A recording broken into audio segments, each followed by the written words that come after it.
Uh, but before we actually start, I'm gonna talk to you guys about something I'm thinking of doing. We're in trouble, aren't we? No, you are not in trouble. Yeah. It is the Alice is in We're in trouble. trouble. It's the opposite of that. I have made trouble, and I have come up with a solution. Possible Oh. solution. You made trouble. I know, both as a GM and player, I have experienced this. I know that combat can get a bit boring, especially when there aren't like visuals that go along with it. And I've tried before to learn some of the programs where you can, do battle map and stuff such as Roll20, but I am sadly a bit stupid and can't make those work for me. And Savior recently introduced me to a different program that I've told some of you guys about, called One More Multiverse. Yeah. That has like a visual character creator. It looks like, a little RPG pixel game. And you can do battle maps with it. You can do everything. Such as I just made the other day a test map of the settlement and stuff. Yo. Yeah, with some of the NPCs, and you can all see Esmond and Shoshen there because they were testing it out. Esmond's planning tent. Yeah, Yes.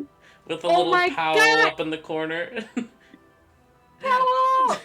But I probably wouldn't use it for everything, since making maps and visuals of everything is very involved. But we could use it to make character visuals. I'll probably use it for some locations.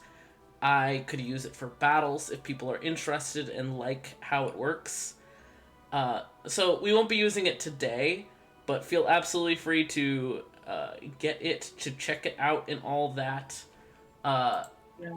To use the beta, you do have to. Or I should back. To create freely in the beta, you have to like earn your way into the beta. But as a GM, pop off Ned. As a GM, I can invite you guys to my already existing campaign as players. So you would just use that, make an account and whatnot, in your character. Here. But give it a check out, and if you guys are interested, we can certainly use it for fights and stuff. I think it'll just help a lot with visuals and whatnot. And yeah, I'm gonna put it in info.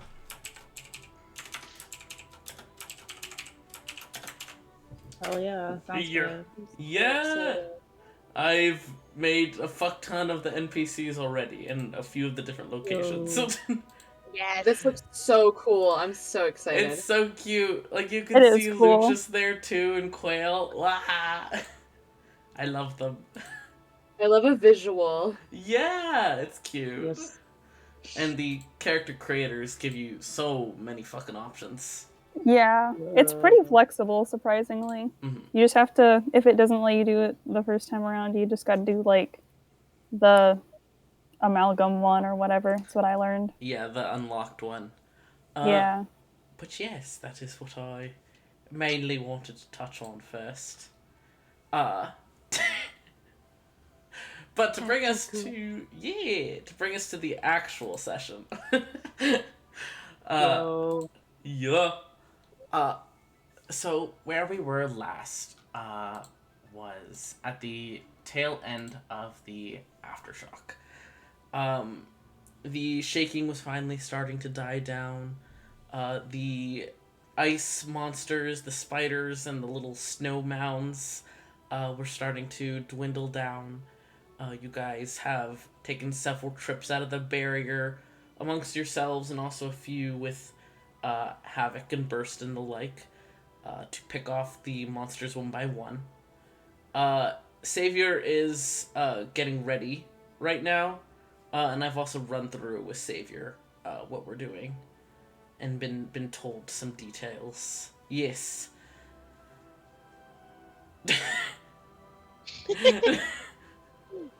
Xavier is listening, is what I got from that. Uh, um,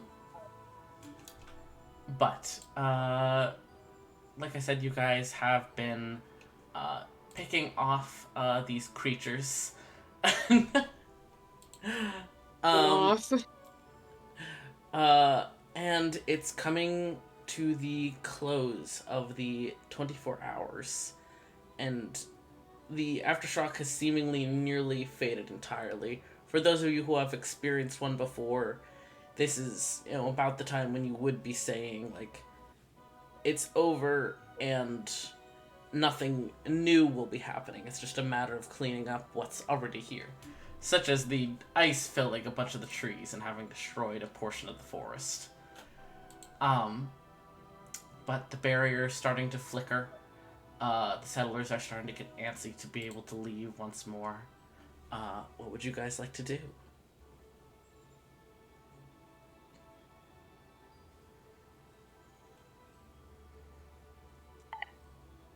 Ah!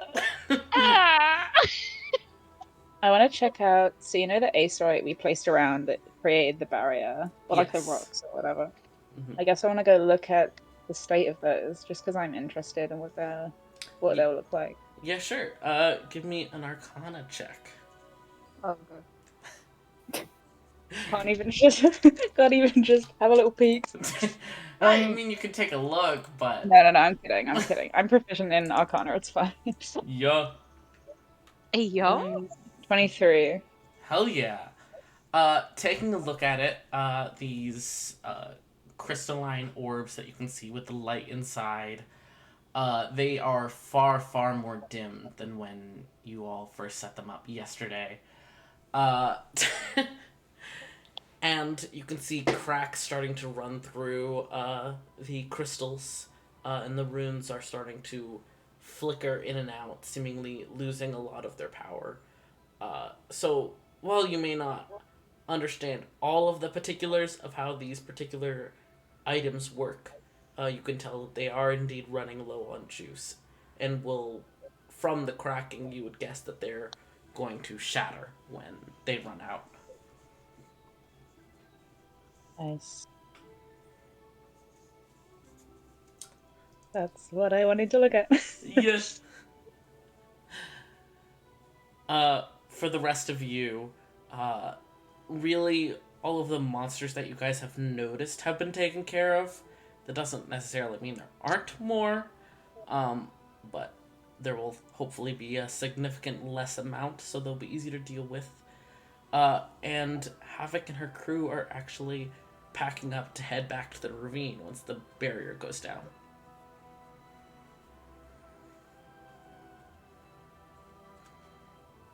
Fair. I want to talk to Hi. Havoc, I guess. Yeah, sure. But I feel like this may be something the party as a whole is interested in, because I wanted to ask about why um the necklaces affected different races differently, and if Mhm. she knows anything about that. Yeah, she wanted to speak with you guys as a whole before she left anyway, so that works out. Oh, perfect. You all Nice. gather up as she's getting ready to leave. You know how it be. And she Yeah. glances up as you guys approach. Hey, we're getting ready to head out. Now that it looks like things have calmed down. The barrier should hold for maybe another 2 or 3 hours. We're gonna head out before then, though. I just wanted to extend, once again, that if any of you want to start learning more about aetherytes, such as to make the necklaces, or to get another barrier if needed, or, to work on maybe creating a more permanent protection barrier, we would absolutely be open to working on any of that together.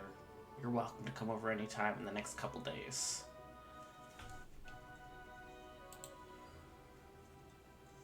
Tori puts her hand up. Yeah. She Not saying anything. He's just like, she gives you a little nod.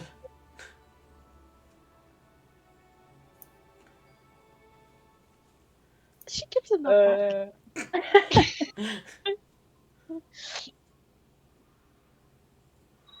Well, if no one else wants to say anything, I guess I will ask her. So we just had some questions about the necklaces that you gifted us. Yeah, ask away. In your research and development, did you notice that they seem to affect some races or backgrounds differently to others? Because me and Shoshen and Esmond felt quite ill wearing them. I mean, are you? I mean, that could be because you were corrupted. I've haven't encountered somebody having issues with it just because of their race. But to be fair, in all honesty, I haven't put any of these pendants on Asmar or Tieflings before. When I first put it on, I was extremely violently sick, and at first we thought it was just because of the corruption, and eventually we determined it would be a permanent forever thing, but that was because of the changes the corruption had done to my physical form. So, essentially, tracing back again to the corruption. I haven't seen anything about it directly being connected to race. But if you're saying that's what you guys noticed, that's certainly interesting. I'll keep that in mind. It's something we'd be happy to help look into and see if we could find some more concrete answers about it.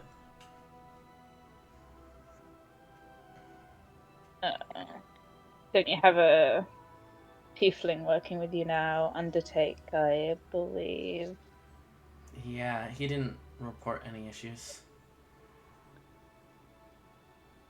Cool. He just nods. He doesn't want you to ask anything else.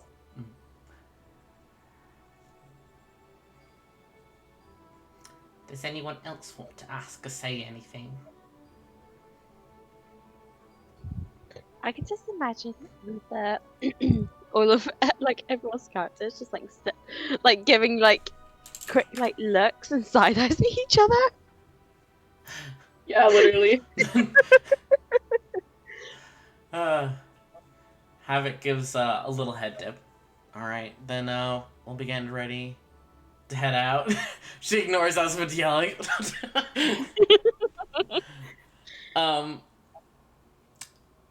Like all of us. like I mentioned, like I mentioned last night, we know how to make a more permanent barrier against these types of dangers, but they take quite a bit of time to set up, so we just had the temporary ones ready. If you all are interested in something more permanent, just come by, let us know.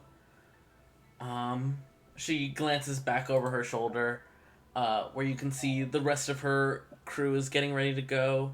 Lucha seems to be chatting a bit with Bulwark as she's getting her own backpack on. And Erland is petting Moon quietly, not interacting with anyone. Just petting the cat. You know how it be. Gents. But she gestures for her group to join up with her. Alright, all of you stay safe. I guess send a pigeon if anything else weird or dangerous happens. We won't be far. And she starts to head down the hill with her group slowly turning and falling after her. Ugh. Oh, can I yell? They're going back to the ravine, right? Yes, they are. Can I yell after them? Fuck you! Tell Dara we say hello. The tree is there. The tree, my friends, my friends. Burst raises a hand as she walks backwards and yells back, "Don't worry, we'll do. She's been asking plenty about you guys. Oh my god. So cute. Mother. She's my mother now. This tree Zara's my mother mother. just being like, where are all of my children? These are all now my children. Hey, we're just taking a quick trip. BRB. Love she. Everyone just goes on a field trip to visit Tree Mom. Yes. We have to update her on our adventures. But Havoc and her crew leave, and about within an hour, the barrier flickers, and there's faint pops that make everyone jump as the crystals shatter one by one, and disintegrate into dust. There's no, like, danger shrapnel or anything. Like the ones around our necks? No, the ones of the barrier. It was like,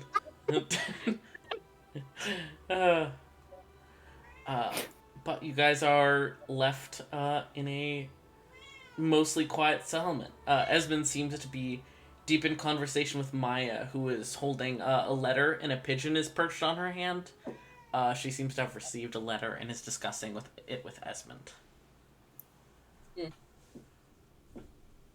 You know Wow, what? Esmond's busy? Crazy What how a that shame. happened. Esmond would have been busy Oh, that's even if Xavier was able to fully play the session. Very industrious. Imagine So the we're leader of a losing town title being moments, busy. is what you're saying.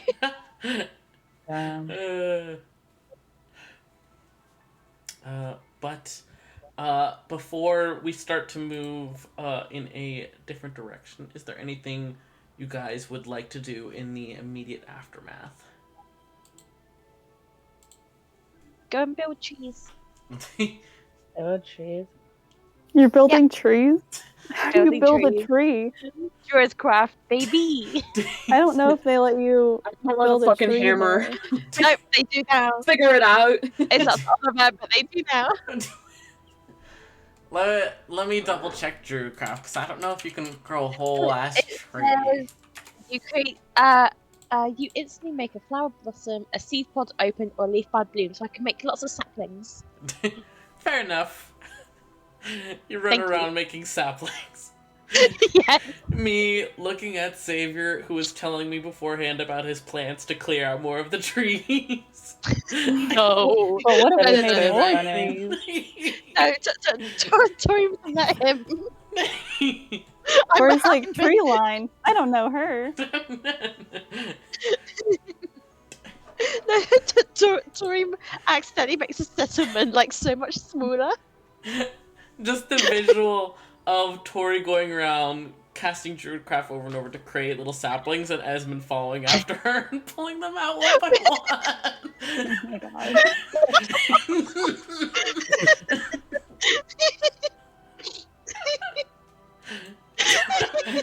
They're itty bitty saplings. The itty bitty saplings. uh,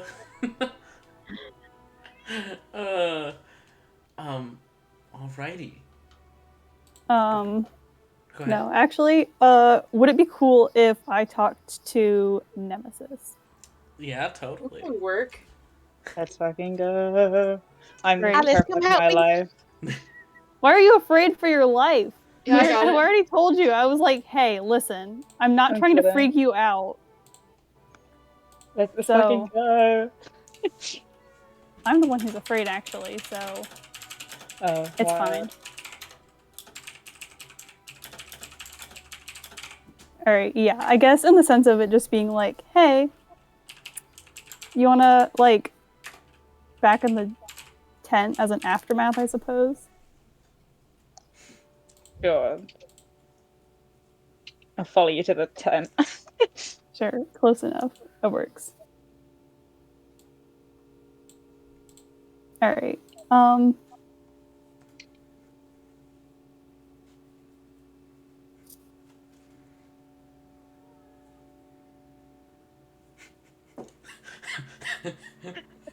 you know what? I think we already talked about this, how you need to not have the chat open like having a serious conversation, and that's my bad Oh yeah. for forgetting myself here. I'm so I'm sorry. closing chat. You just gotta smooch. No, We are not gonna Why kiss not? in the tent. I'm not going to kiss in the tent. This is a platonic only tent. I don't judge what you do in your tent, so This is a friend zone tent. Friend zone. Okay. This does remind me of this out of context. Anyway, let's just start. Yo, Nemesis gets Okay, pegged. just start Anyways. D&D or something. What? that relates back to another thing I said. Well, last night, technically, but Go. Ryan later. We're closing chat. We go. We're closing chat. It's closed. I'm not looking at it anymore. Yes. All right. Go ahead.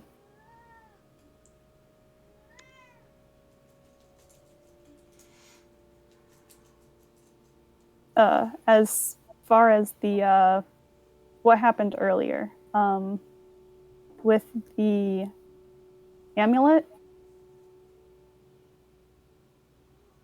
Which one? I feel like there was only one recent incident with an amulet. Right, of course. What about it? I appreciate it. I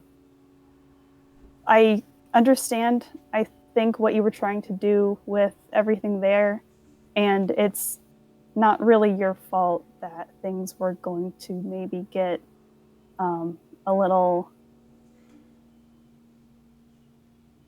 well, with what happened with Esmond and everything, it's not something we really were able to predict. So I don't blame you for any of that.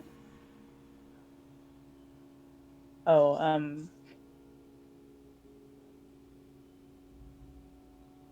yeah, I very quickly realized my mistake regarding the whole, that would have gone badly, I think. It would have gone badly. Well, it didn't, and I think that's most of what matters here. I do understand, I think, the intent behind it, which I appreciate. It was kind of you to do so, and I understand you don't like to be confronted with that necessarily. But I appreciate it.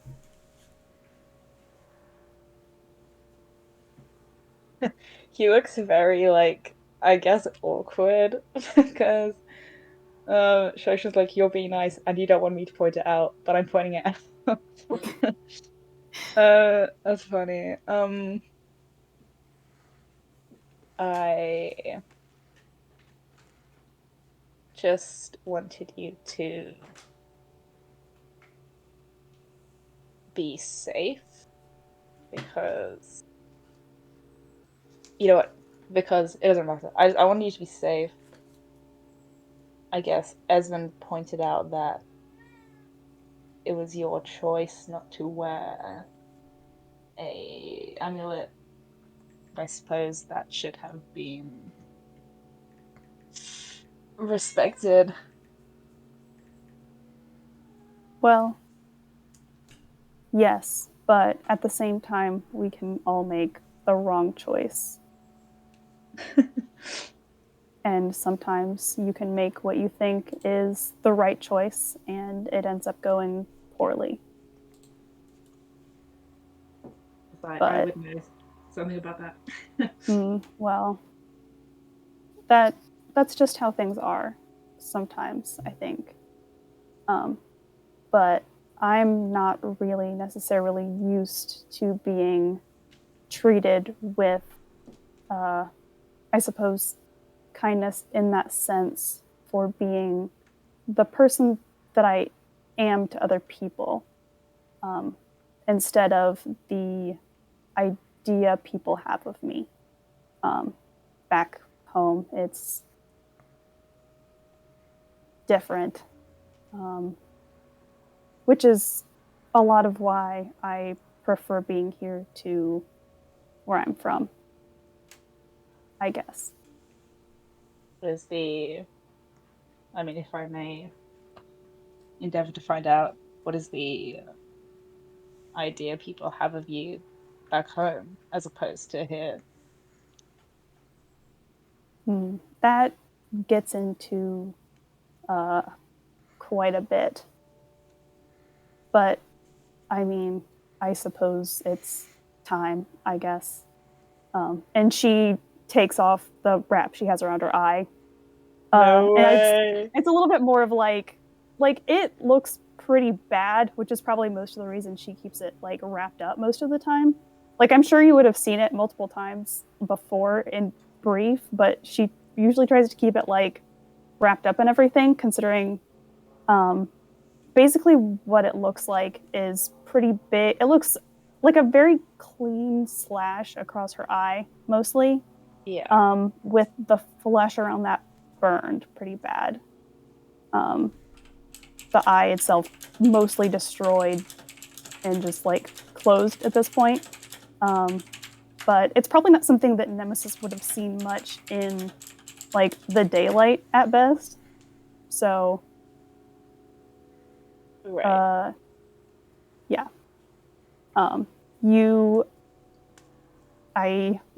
The first time we met, more or less didn't talk about what we had wrapped up here, in a sense, much more than the surface. And you, well, another testament, I suppose, you taking off the bandages you had on your arm there to help out Alice.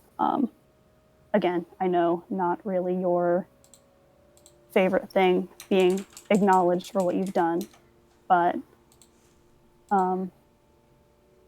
it's an injury from a while back. 8 years or so, I think now. I got it when I was in training. I mentioned a bit about what I did before, but yeah, a lot of what we do in the Thorn Band is related to taking down extraplanar threats that would do a lot to cause things like what had happened with the fusion a long time ago. And when I was younger, on one such mission, usually they don't really want the people who are less experienced to be on anything outside of what they can handle. And I was with my trainer, and we were originally supposed to be helping out someone who we thought was going to be in trouble. It wasn't supposed to be anything too difficult, but it ended up getting out of hand, and my trainer was killed, and it took my eye. And the person we were supposed to protect was taken by the thing that wasn't supposed to be there. And I obviously lived, came back, and everyone thought I was some hero for doing nothing. So that's a lot of the perception that people would have of me. And it just feels like I'm reminded on the daily of the fact that I couldn't do anything and let someone die and whatever happened to that other person. But that's why I prefer it here, in all honesty. I don't have to be faced with that every day. So I think if they asked me to go back, I'm not sure I would want to at this point.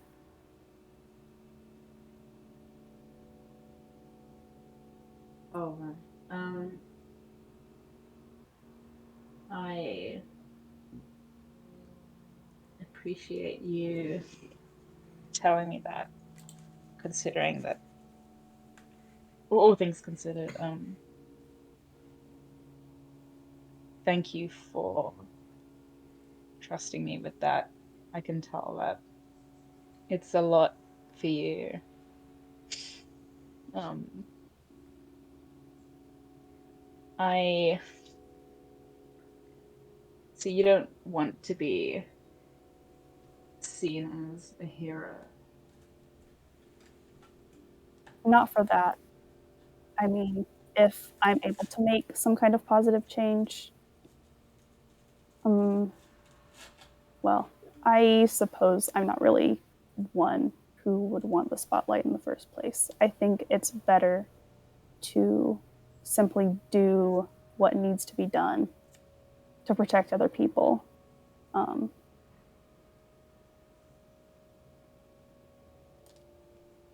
I'm not really concerned about that. I just want to be able to keep people safe for once, I suppose.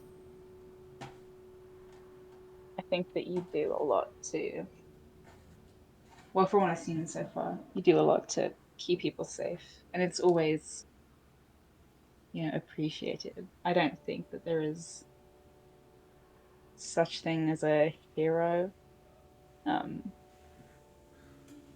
but you are appreciated here for all that you do, despite however you may see yourself after your perceived failures. It doesn't really sound like it was your fault, but I understand that it can feel that way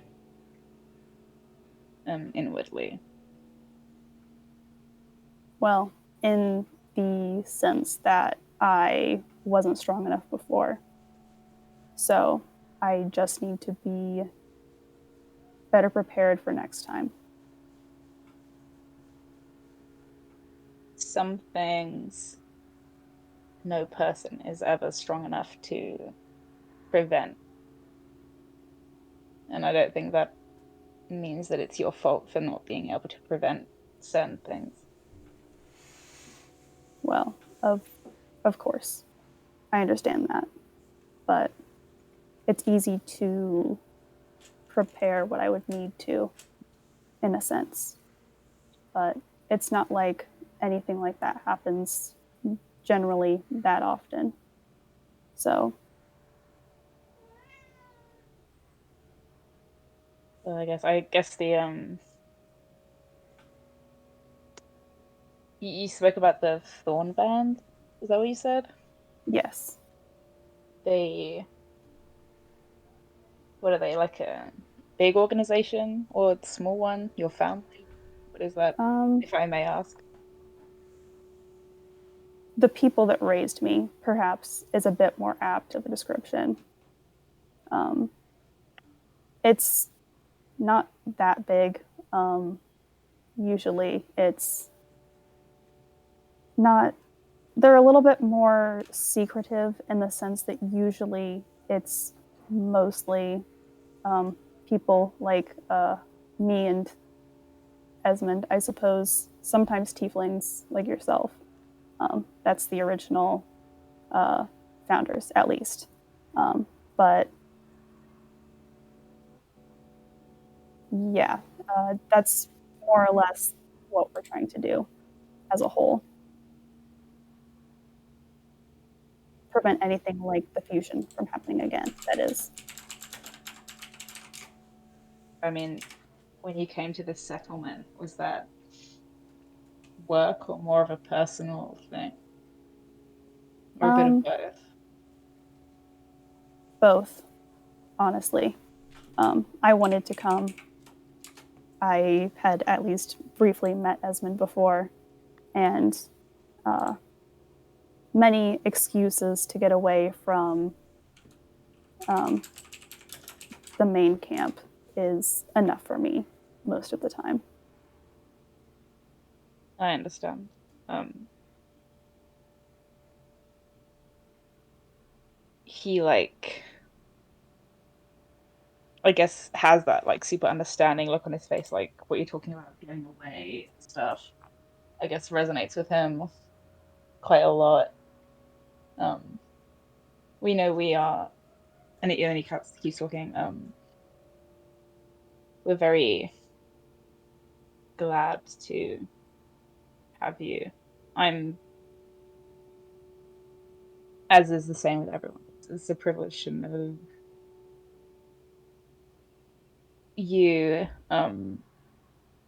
He's like he's awkward because he doesn't know how to like be like nice. But he means it. You're not. It's a privilege to know you're not just for your strength, which is incredible, by the way. But we genuinely like you here. So if you don't want to go back, we would love to have you stay, and I think everyone would agree. Yeah, that's more what I'd prefer. But if I'm genuinely asked to go back, I might not have much of an option. So, What do you?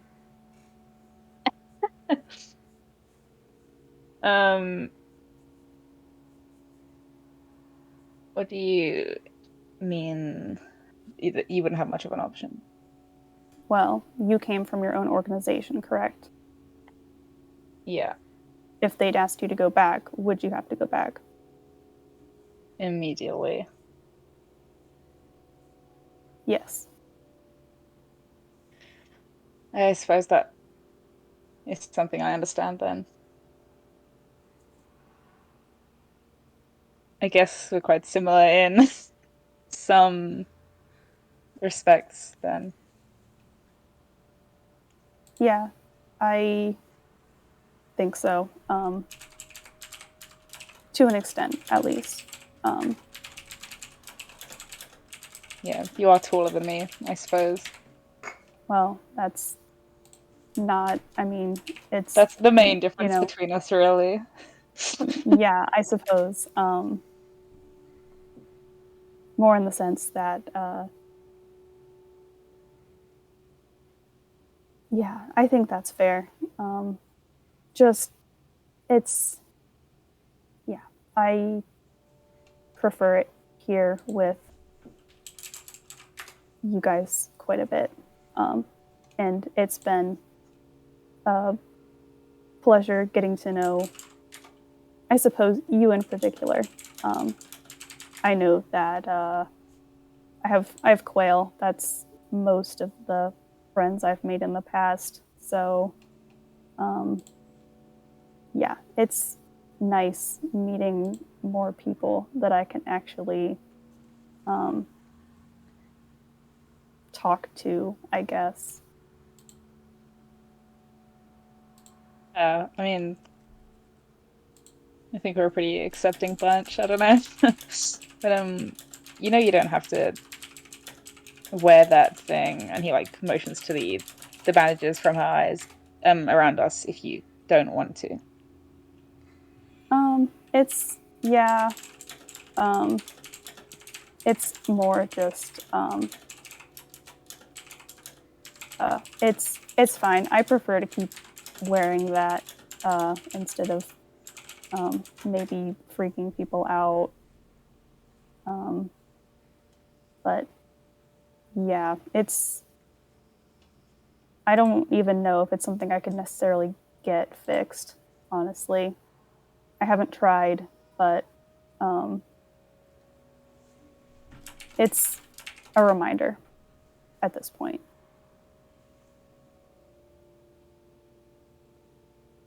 I understand that.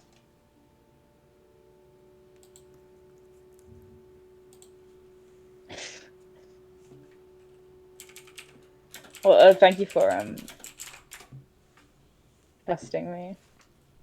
Yeah, of course. I do. I understand, I think, where you're coming from a lot of times. What do you mean? Well, in the sense that I trust you, it's very easy for me to see when you're trying to do things that you don't necessarily want people to notice. And typically, I think you're doing it for better reasons than most people think you might be. Which, it's funny to me you continuously think that's something you need to do. But it's fine. I trust you with things, so.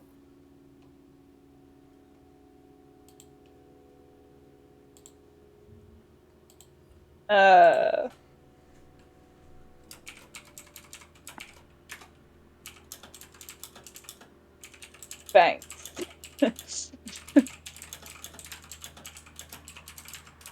He like, I guess offers like, he's not really a hugging kind of person, but perhaps like a firm pat on the shoulder or something. Yeah, she'll take that. Lovingly. She'll accept that.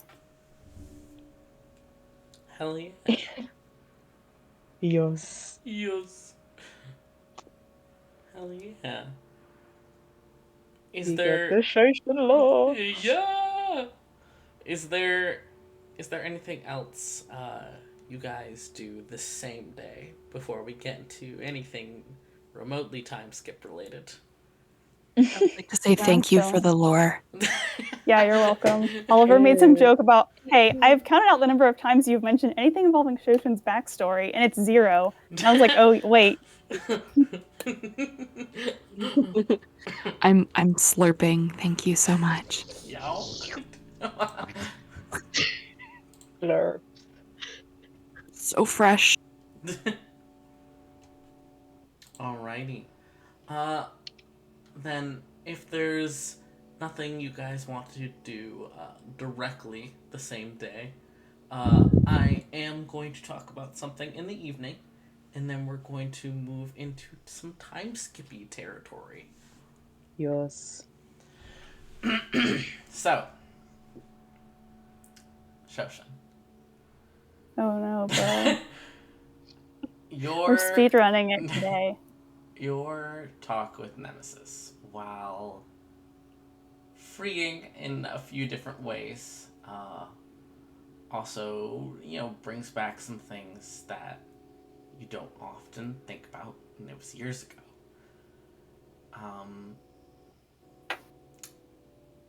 But in the night, you have a dream. Oh, great. Yay. Yeah. And the dream starts nearly the second you're asleep. And there is this oppressive weight upon you that locks you still and makes you unable to move. This intimidation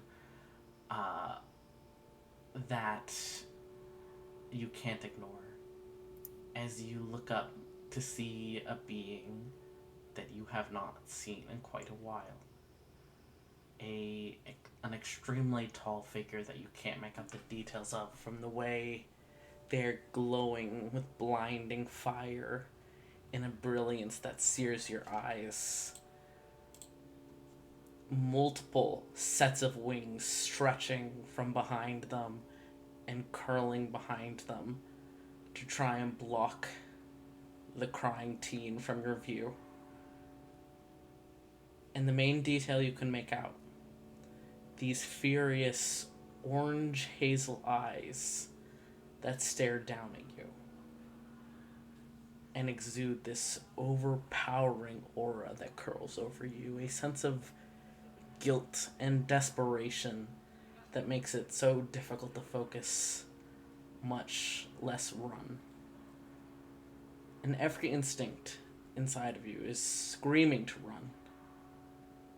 But the person prone on the ground behind this wreathed angel cries, and something tugs in you, a sympathy. And then that sympathy grows as you see more behind this being, you see somebody else crumple to the ground. Dark curly hair, long curled horns, their shadow nearly being torn apart by the blinding light, someone you haven't seen in so long. You see a half-elf who you've never once seen falter on the ground. You see a young tiefling child you haven't seen in oh so long crumpled as well. You start to see so many people you recognize, people that, well, maybe you're not close with. Maybe they held some affection for you, or you for them at some point in your life. And that tug, that sympathy continues in you. And it drives you to take a step forward, to protect and defend, to do what you can. But that heroic notion is cut off. Literally. There's a clanking of chains and metal, and then your world is filled with pain. Blood splattering across the ground as this seemingly angelic being slashes a flaming sword across your face, tearing open one eye. And as you find your muscles come unlocked, as you stumble back and are finally able to manage to begin fleeing, its parting words to you repeat over and over, all around in building layered words. Run, child. And you jerk awake in the early morning, just still hearing those two words repeating over and over.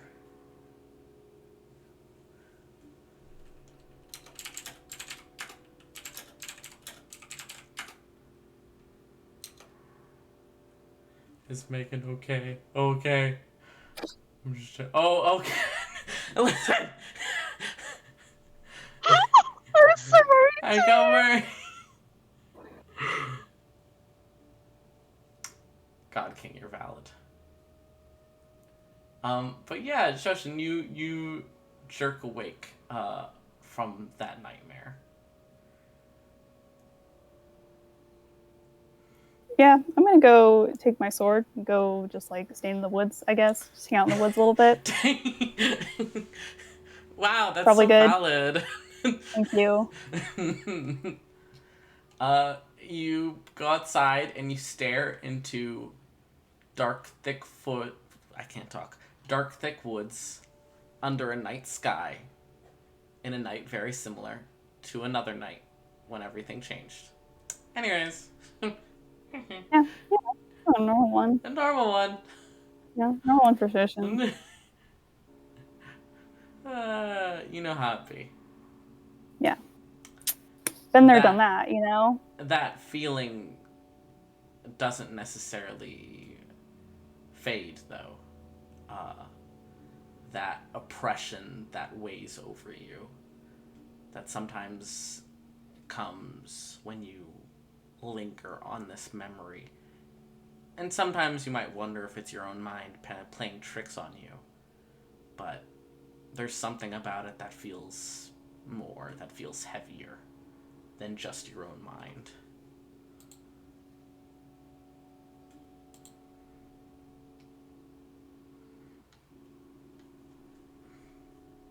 Great. Cool. Yeah.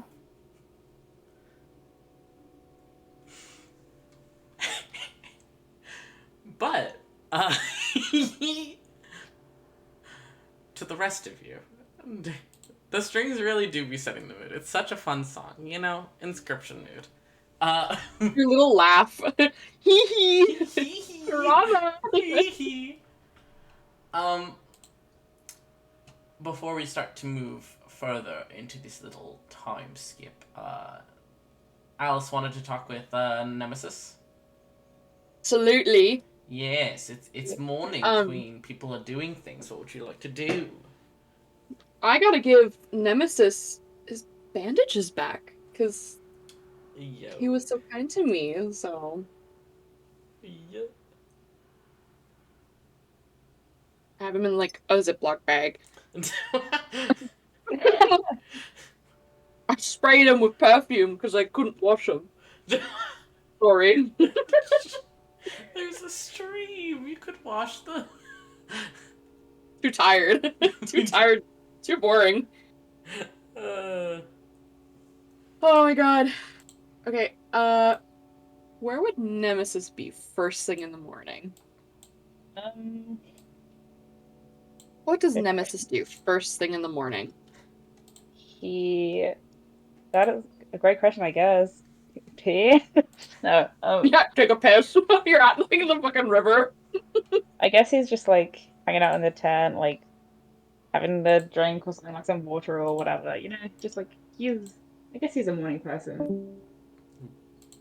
Oh no, who died? Oh no. Oh no. It's Chloe. Chloe. Chloe! She went offline. I think she lost internet. No! I think she was offline in the first place. She's been invisible. True. No, Chloe. Other Australian word I said. No. Hello? Hello? Hello? No. We all sound like Sephora employees right now. I sound, You're all Australian? I think the Australian accent is the funniest accent ever. We do like a bit in the morning. It'll be like 9:50 before we open, and I'll be like, "Hello," and then everyone else is like, "Hello." Welcome back, Chloe. Come back.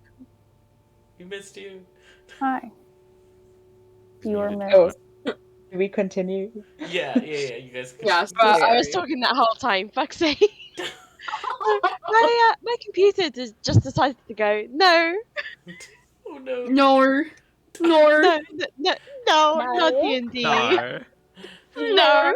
Oh no, Cleo. the water. Oh no, Chloe. We're all bad at it. Oh my gosh. Okay, so I guess I will wander over to Nemesis's tent. Alice, you can definitely tell, just woke up. Hair is probably all over the place.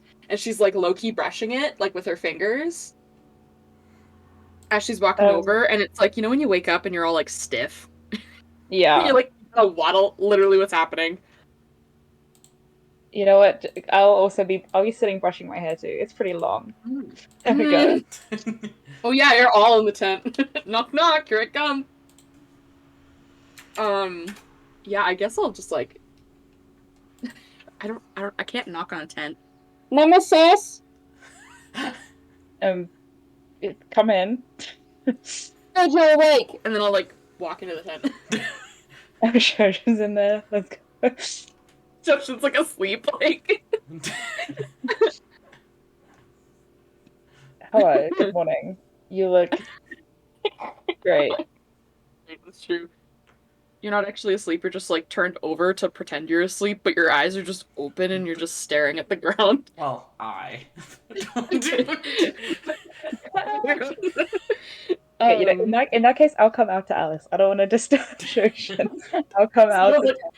Alice will peek through the tent. Oh shit, sorry. And then pop out. Sure, I'll come outside the tent. Sorry, Shoshen. Good morning, Alice. Morning. I just wanted to hand you back these. Thank you for yesterday. Oh. And he, I guess takes them tentatively. I don't really. Thank you, but I probably don't need them anymore. And I guess he remembers that Alice probably doesn't know what he's talking about. Yeah. Could you go No clue. see? I suppose the cat's out of the bag with that one. Don't get it. What do you mean? Was this not... Where'd these bandages come from? Which part... Oh, well, they were on my arm, but I wasn't... They were I guess concealing this. And then I guess like he holds out his arm for Alice The to blind like woman. to touch or whatever. No, to touch. Yeah, really. Yeah, I wasn't injured. It was like I was covering my, and I guess he doesn't know really how to describe it. I suppose the best word is tattoo, gang tattoo, whatever you want to call it. I have a gang tattoo. Sick! Sick, brother! Alice will at that point will be like, and immediately like reach out her hand and kind of like wave it around so that she can like grab his arm. Right. I'll like hold on my arm so you can grab it. Yeah. I'd say that She'll pull her hands back. Sorry, is this okay? Is it okay if I do that? Oh, yeah, no problem. Okay, perfect. What were you saying, Oliver? Oh, I was just gonna say that since this tattoo has rather a unique visual quality to some other IRL tattoos, there is like a texture on the more iridescent parts of it. Yeah, Yes, let's fucking go! I'm like a rubbing snake your skin arm. texture. You're rubbing my arm. It feels slightly cooler to the touch, and definitely more like smooth, more akin to scales. Nice. So this is a tattoo. Yes, Oh my. it's pretty old. One of my first ones.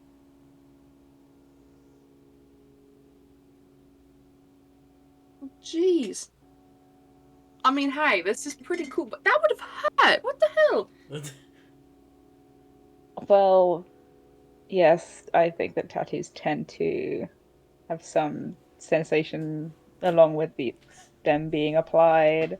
Do you have any? No, Right. I wish. I would. I think they're pretty cool. What does this one mean? A lot of people say that the tattoos mean something. Like, like a birthday or your favorite fruit. I don't know. I mean, I guess it doesn't have to have a meaning. So, It and I guess he like considers how he wants to word it. My family are not tiefling like um this makes me feel close to them. Like I guess an identifier that I am one of them. Um it serves that purpose, I suppose. it's like a club. I suppose club is a loose fitting synonym for that. Hel's gonna like whisper, "You're part of a cult." What is this talking about? No, no, not a. It's not a cult. I'm not in a cult. Okay, just check. Is this something that she's like looking around? Is this something we'll really be talking about like outside? Like, is this weird? Is this making you uncomfortable? No, well, I suppose it's being seen now. It's not that important now.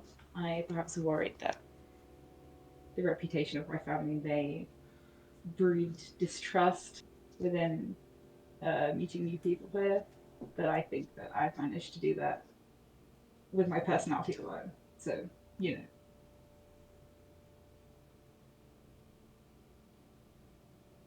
Think so. I think you're rather sweet. Oh. I won't Okay. tell anyone if you don't want me to.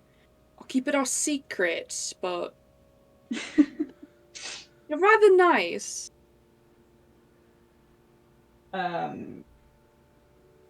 He's just staring straight at her. He doesn't. Good.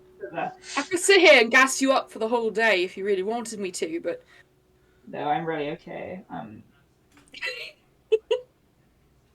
right. Well,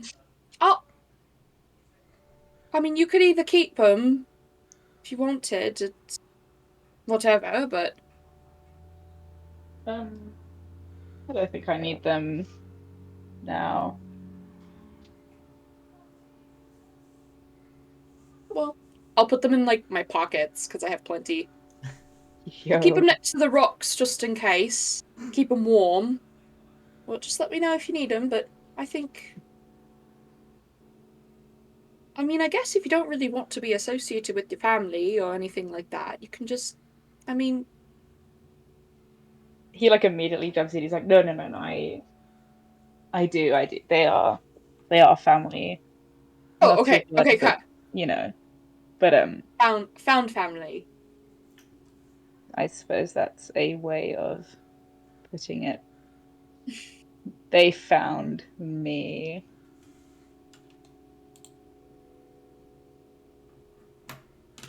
Fair enough. Fair enough. All right. Well, have a good morning. I'm gonna go brush my teeth or something. Probably annoy Esmond. Sounds But like an excellent plan. thank you again. Oh no, anytime. All right. Have a good morning. Have a good day, Shoshin. I'm like yelling into the tent.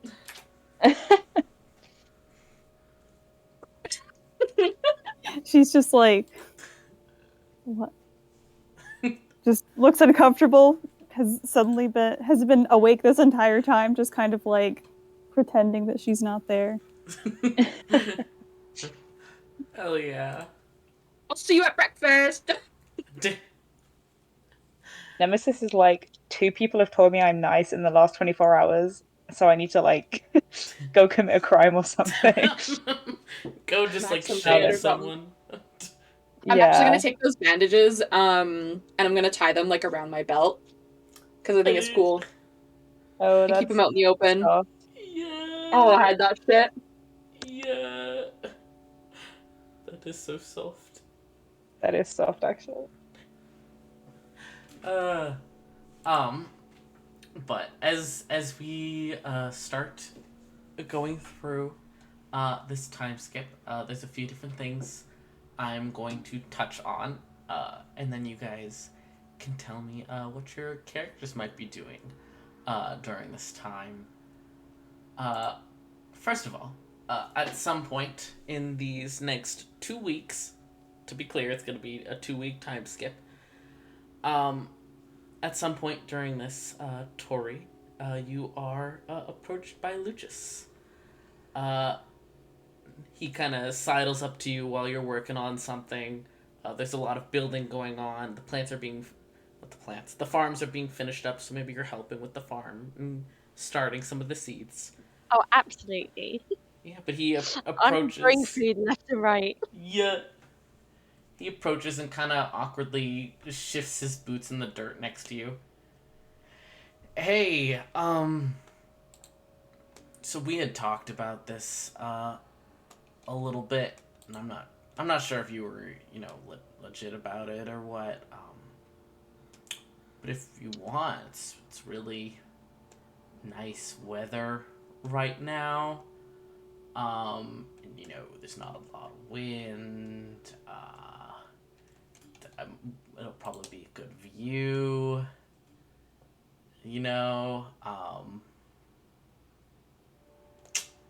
if you just,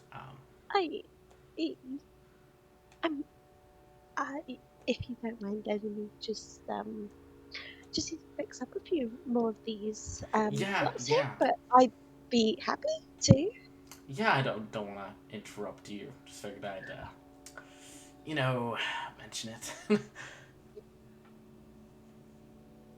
Here, come help. He looks kind of confused for a minute and then kneels down in the dirt with you. Here, come. So, you want to go 4 inches away from this one that I just made, and then put your finger down, and you want to dig. You start guiding him through planting. Yep. Yep. And then I gave him to plant the seed. And then, we cover up. And then, pew, Duracraft. Little seed pops out. He looks a bit surprised when the little seedling immediately springs into view, and then gives you an excited smile. It's that easy. For some, yes. But having someone help planting makes it a little bit faster. I've never had the best touch for magic, so this is certainly better than what I can do. But it's really cool.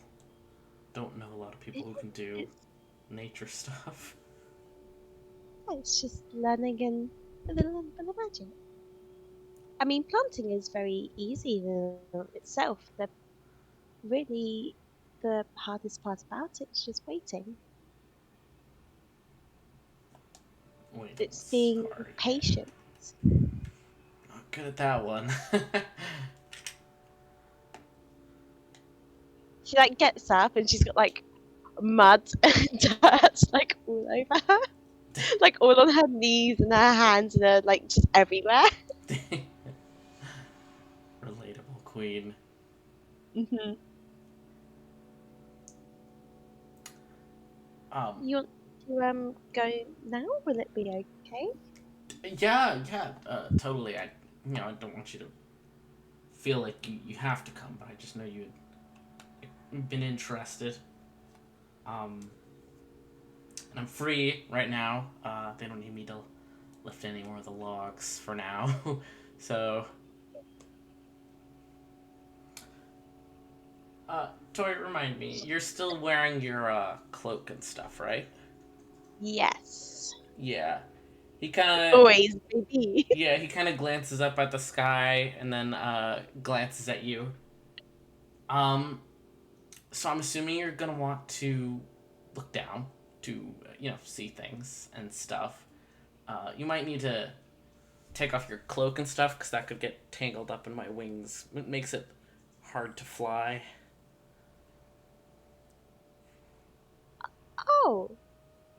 Oh, I didn't know that.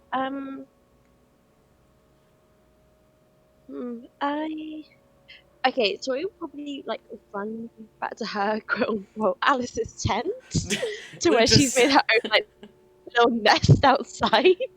Just and standing there like hello. Okay. So grabs Lucius's hand, drags him back over to her tent. I just need to put this somewhere safe. It's not exactly mine, and because she wants to pull it, she wants to fold it up nicely and put it away.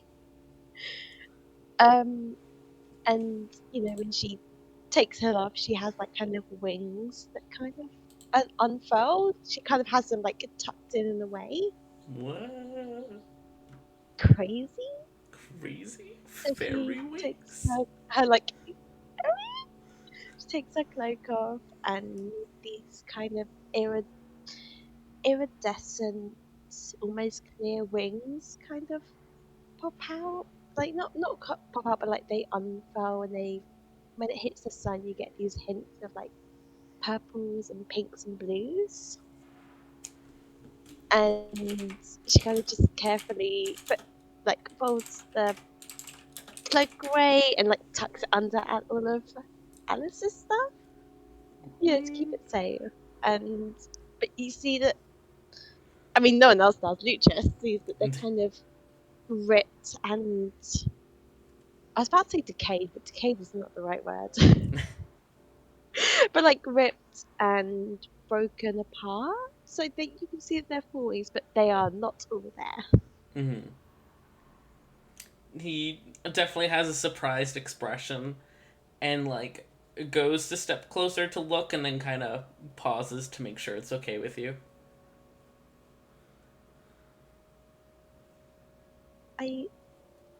I know it's different. It's fine if you want to look at them. Yeah, I've certainly heard of, you know, pixie wings and the like, but I've certainly never seen any up close. He like steps a little bit closer to like look at the details and stuff. It's not pixie wings as such. Yeah, They're this. actually very, very different. This is just a mutation that can sometimes happen. I unfortunately got it, and they're just there. They don't actually do anything. A They move, but they mutation can't do anything. with elves? It's a mutation with elves? Yeah. I mean, I I've only heard of that happening with feathered wings, you know, like how I have mine. Maybe you learned one. Maybe it's all wings. I mean, wings are wings, aren't they? Yeah, sure. Yeah. I mean, it's you're too tall to be a fairy anyway, so. Yeah, but fairies are very small. I know I'm shorter, especially around here. But I know I'm shorter, especially around here, but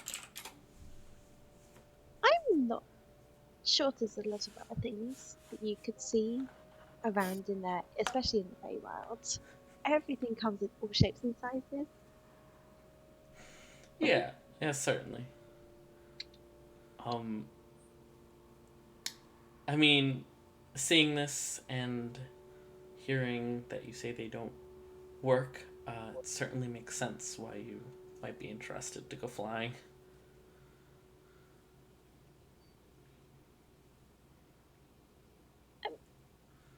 Yes, I mean, if you don't want to, it's fine. No, I absolutely do.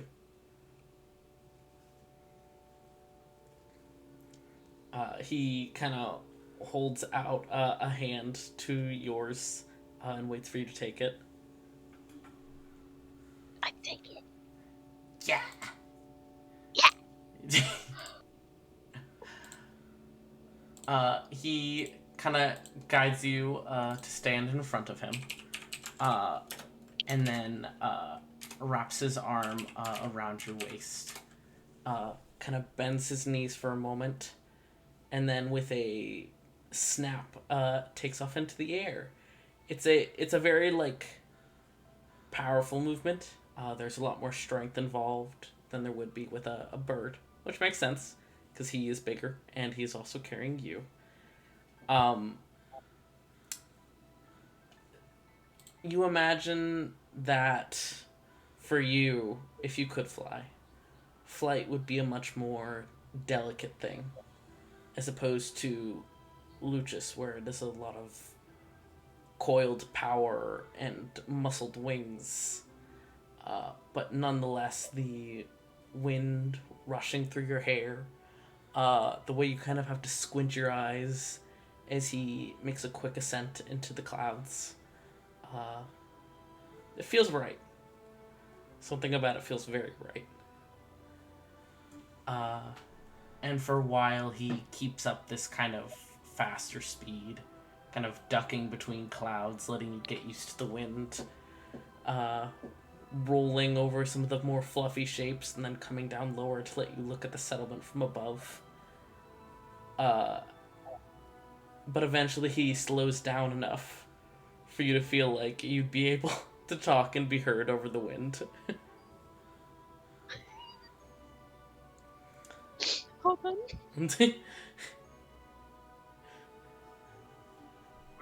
My push the mute button is a working, but I'm like crying. No, don't cry. Okay.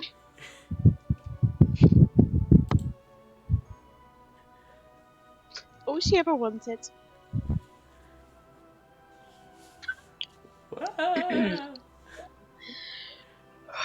Okay. this what it's like all the time? In the nice weather, yes.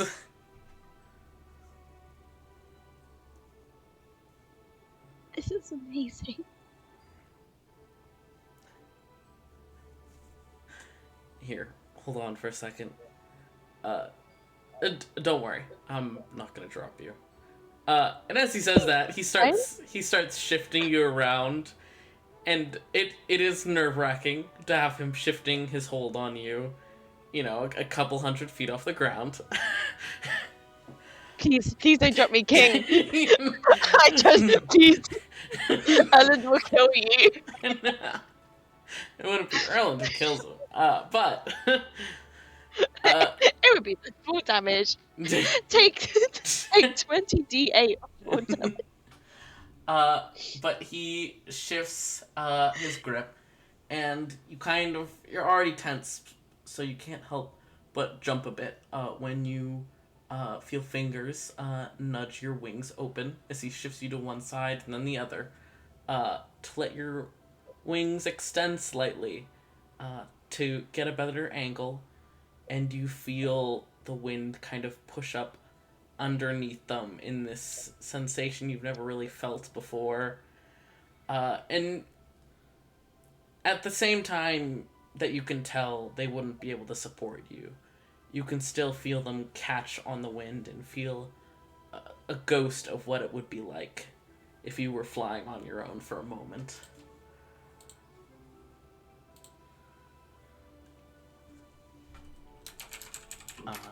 And he glides you guys around in slow, lazy circles, just letting you enjoy the view and the sensation, and pretends to not take too much notice of how emotional you might or might not be. Definitely.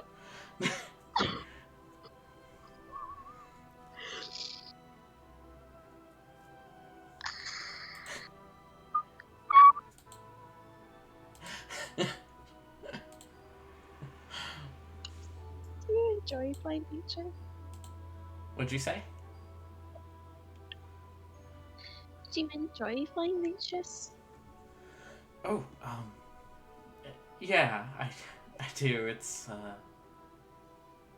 very freeing. And I didn't get to fly for a long time when I was a kid, so I try to any chance I can get now.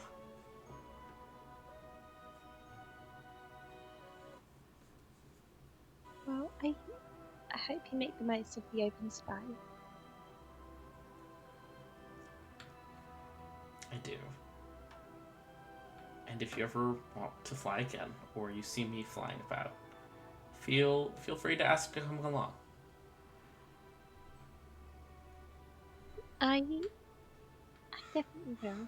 Thank you. Of course. Eventually, he brings you guys back to the ground.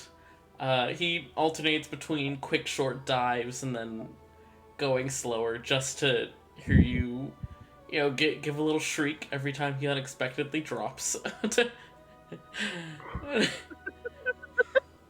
But yeah. Eventually, he touches down with you at the bottom of the hill of the settlement.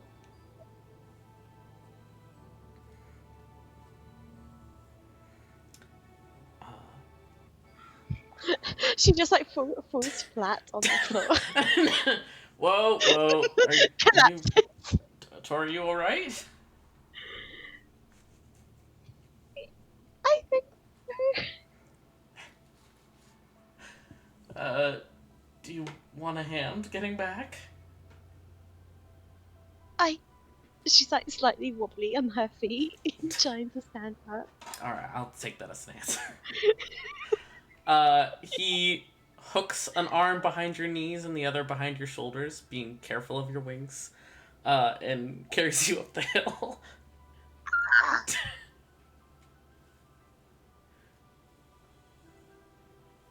That's so cute. But he brings you back up He trades quips with you for a while longer, and then kind of ducks his head and hurries off to resume work. Did he drop me off at the tent? Yeah. Okay, I put my cloak back on. And I'm just gonna keep lying on the floor for a little bit. Just like staring up like at the sky like how I used to Mm-hmm. back in the fairy world, just like stare right up at the sky.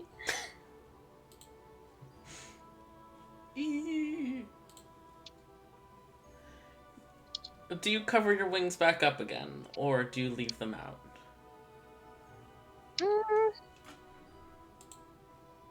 She definitely puts the cloak back on. Mainly because it's, more sentimental. Mm-hmm. Understandable. More than it's she kind of looks around and just makes sure that no one else is kind of nearby and that she's kind of by herself. I mean, feasibly, the only person who might be around during the middle of the day around your tent might be Alice, if she was coming to get something or whatnot. But sad to say for Alice, she wouldn't necessarily notice your wings.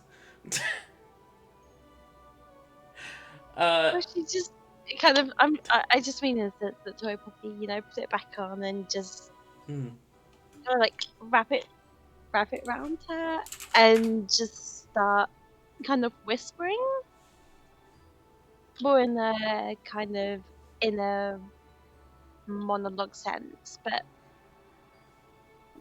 she would just kind of whisper to the cloak and just be like, I knew, I had no idea what it would feel like being up there, and I finally did it, Mother. Wow. I was up there and just for a second, I felt closer to you.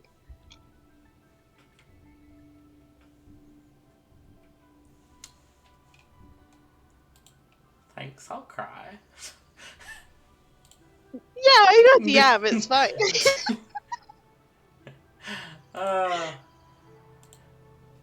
Gosh. And she just kind of sits there for a little bit. Yeah.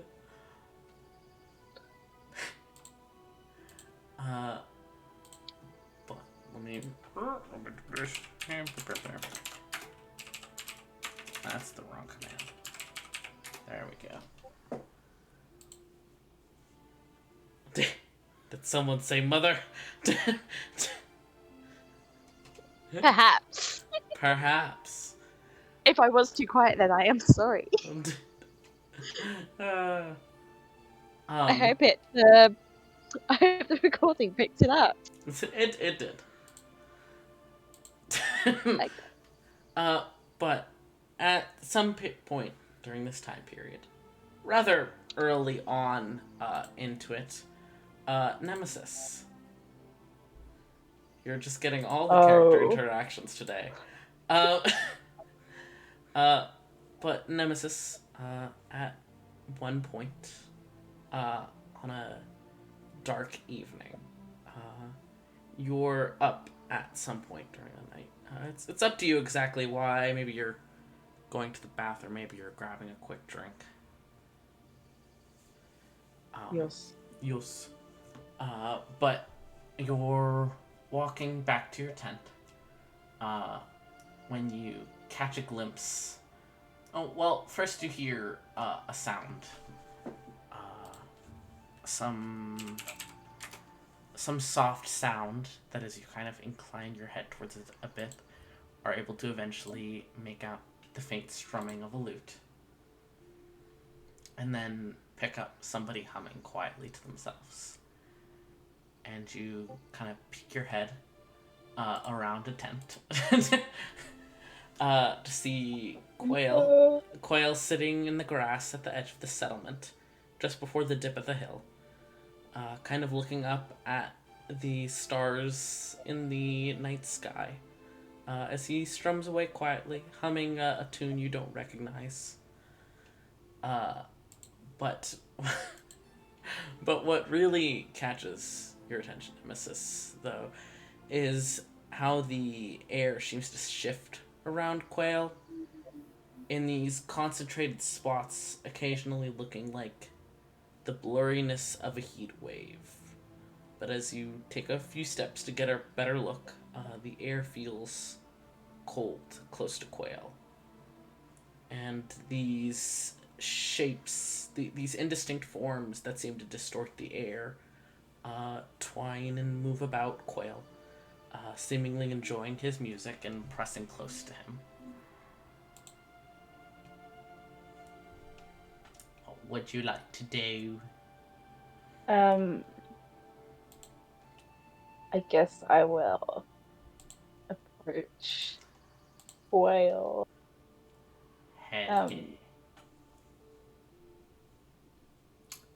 Yeah, not like sneakily or anything, just to, like, I guess go listen. Yeah. There's the crunch of cold grass under feet, and the air close to Quail is noticeably chilled, not to an uncomfortable degree. And there is a distinct shiver that runs up your spine as you get within a certain distance. And when they first take notice of you, the shapes initially seem to shrink away from your approach. And then they seem to pick up on something and remain. They don't move closer to you of their own accord, but they don't flee as you get closer. And Quail kind of pauses his strumming for a moment, and then resumes, no longer humming, and kind of glances over his shoulder, and gives you a kind of half smile. Hey, you're up a bit late. Yeah, it was just trouble sleeping, I guess. You know how it is. You're also late. I mean, I'm always up at this time, but sure, late. What do you to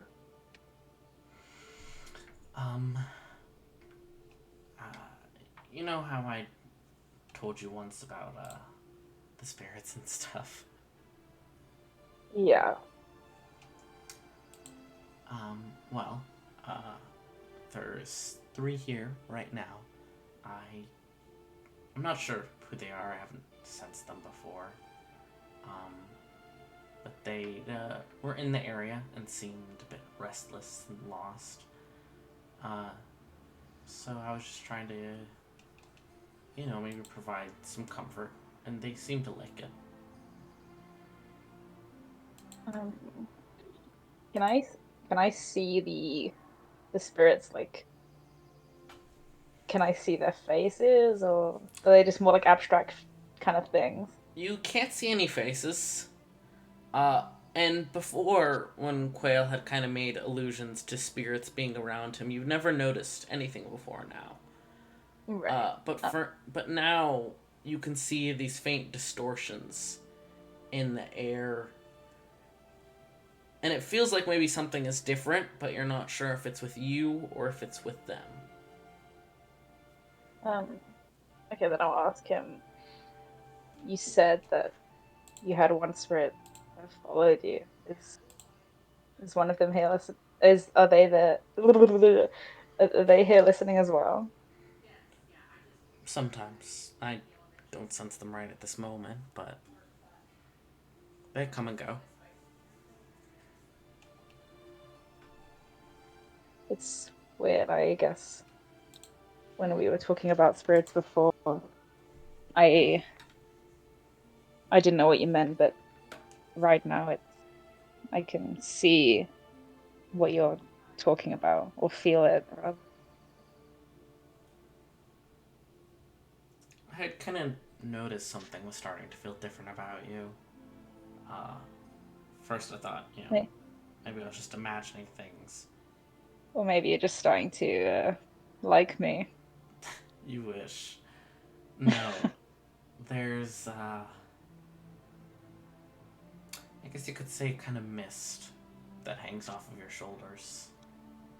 And it feels like... It feels like before maybe you were standing at the edge of understanding. But now you have a foot over the line and you understand a bit more.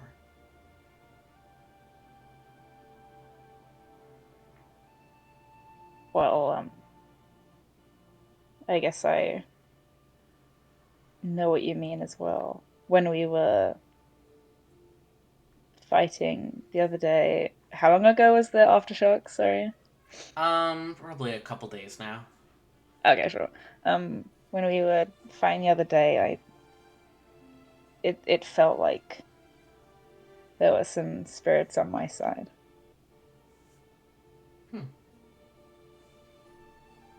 That's definitely my influence. You got it from me. I'm convinced. Right. I'm so grateful. How can I thank you? I'll have to think,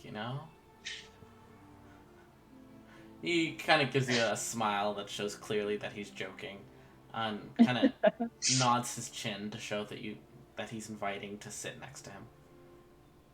Sure, I'll take a seat. Um, so how long have you been able to do all this then? Um, a while. I think I always had some awareness of it. But something changed, I guess you could say. I saw death a little bit more close up than what I had ever seen it as before. And it just clicked. Magic came to me. I could hear their voices, and I could call on them. Call on their memories, their stories. And by pulling it out from what I felt around me, I was able to shape it into something more concrete and affect living things. Like living things? I could do magic. Right. I mean, and he's like, I guess, joking. He's like, we can all do magic, that. We can't all do magic, but sure. I feel like sometimes that all of this, and I guess all like emotion at the air around it, helps me do things I wouldn't ordinarily know how to do. Like the teaching me without words. Yeah.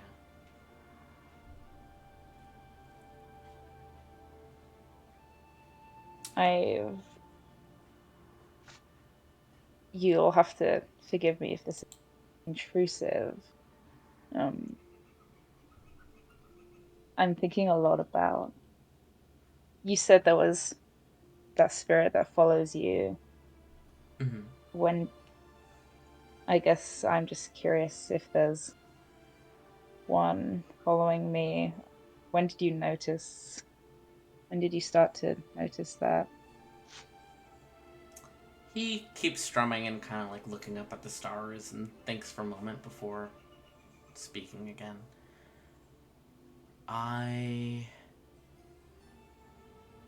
For a long time, after my mother died, I could feel spirits lingering around me. They didn't know what I was, I didn't know what they were. It took me a while to understand. It took me Right. years to fully understand. and yes, he did say that. Continue. So I'm not sure if the spirit that follows me is one that's been with me the entire time. It's been with me a couple years, but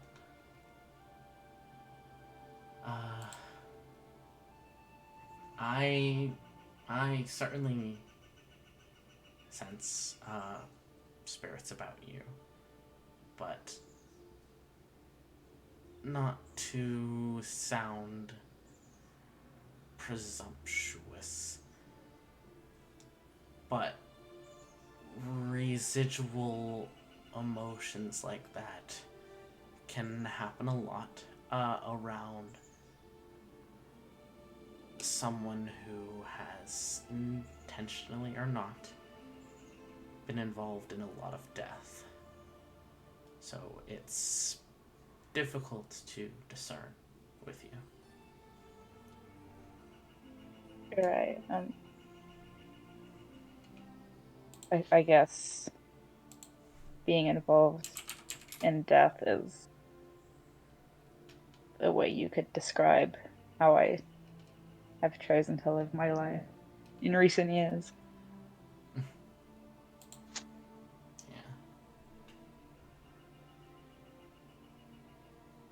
I guess it's probably a selfish notion, but I guess there's one spirit who I like to have following me, but I know that it's not really my thing to decide. Well, if you really are becoming more aware of spirits and the like, maybe one day you'll be able to tell for sure.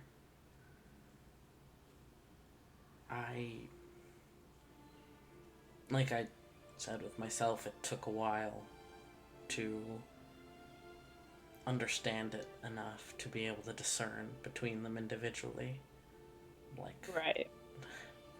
Like I only became sure that this specific one was following me around, I'd say 4 or 5 years ago. But I mean, it all started years before that. I hope that it'll happen sooner for you. He I guess he ponders that and he's like, do they have a name? I'm not sure. Right. I mean, Yeah, no, of course not. sometimes as selfish as it sounds, I hope it might be my mother, but she wasn't really the type to linger when she thought time was up, so I don't think she would have lingered. Right. Were you close with her? As close as you can be with someone that never tells you the full truth about anything.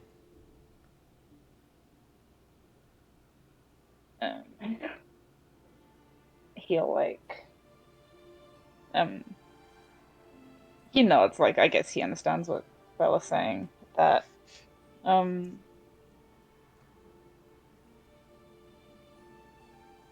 so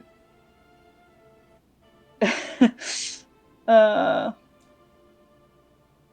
I guess that makes sense. It was just you and her? You live with your family or? No, it was just me and her. We lived on the road, I guess you could say. We traveled from place to place. That sounds nice, in a way. I guess. She was always paranoid about various things, but especially about being found. So, whenever we'd start to get comfortable somewhere, she'd decide that that was a sign it was time to move on. And we'd pack and we'd go. That must have been difficult growing up. You get used to it. What about you? Clearly you have some form of family, since that caster referred to you as their brother. Right. Oh. Yeah, they're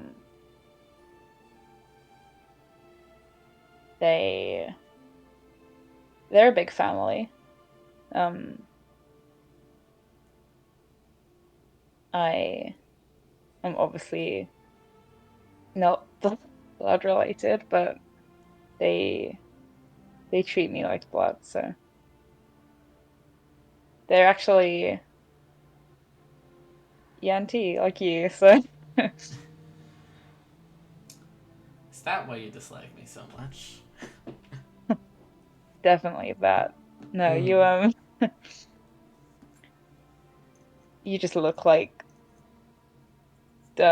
someone I've met before, so it was kind of weird, I guess. They were an arsehole, so He kind of stops strumming for a moment. And he has an air of joking about this as he kind of leans closer to you like he's whispering a secret. Nemesis, are you implying that Yanti all look alike? He like cuts himself off before he finishes the joke and knocks your shoulder. I'm kidding. he is staring. He's just doesn't even know what to say to that. I'm kidding.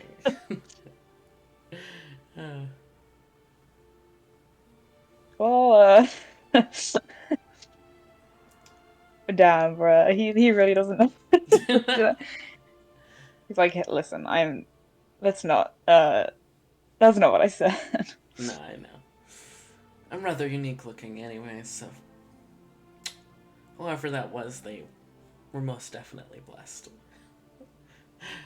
Certainly. He's like kind of, when like you say something you should have like kept in your head. He's like, yeah, for sure. Um, I mean, he's deep in thought about this. I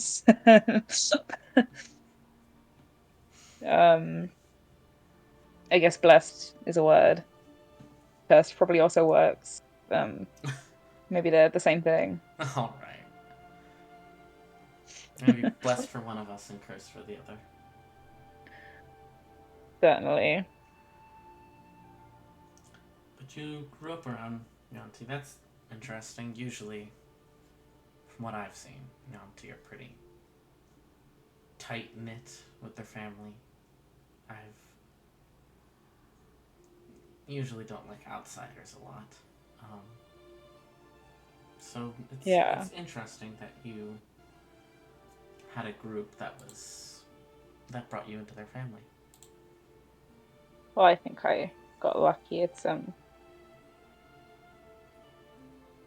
this is probably a stretch. Not that I'm presuming anything about you. Have you heard of the Onyx clan? Kind of thinks for a few moments. Not particularly. Sorry, I'm not the best traveled. Most travel I did was with my mother, and we stayed away from people. And then eventually with Shoshen. So I haven't really heard the name before. Sorry. No, it's fine. I guess that's my family, I guess. He kind of nods down to your tattoo. That a reference to them? Yeah, no. Yes. But I'm so glad that we match now. Yeah. He kind of laughs some more and strums at his lute. And eventually you notice that the chill has faded. Uh, and the distortions in the air seem to have disappeared at some point while you two were talking. Well, I suppose that's a sign for me to try to go to sleep. But if you ever want to chat some more about all of this, I'm happy to do so. You've clearly got something awakening.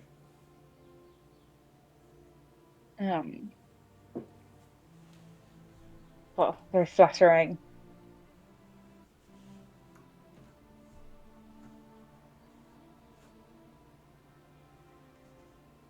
Thanks, though. If I need some help, I know who to find, I suppose. Doesn't even need to be help if you just want to chat about it.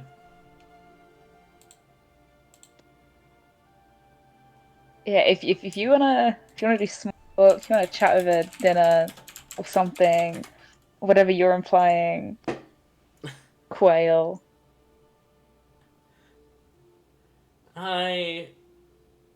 Me imply something? That's so presumptuous.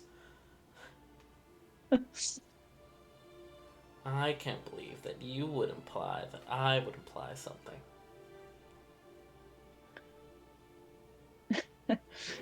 Well, takes one to know one, I suppose. All right. Good night, Nemesis. Sleep well.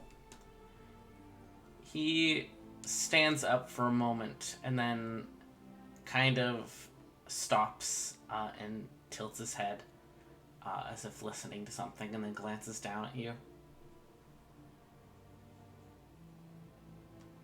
Was Nemesis a recent choice?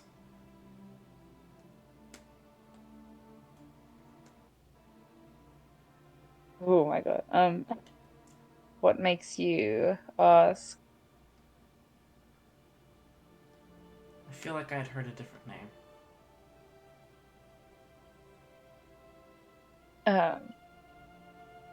He... Oh my god. And what might that be? It was faint, much too faint to make out, but certainly didn't sound like Nemesis.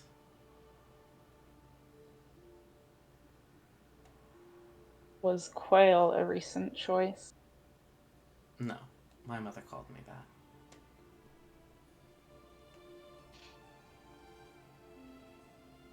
I guess we shouldn't pry. Wasn't prying. Just curious. Apparently I was named after my other mother. But, have a good night.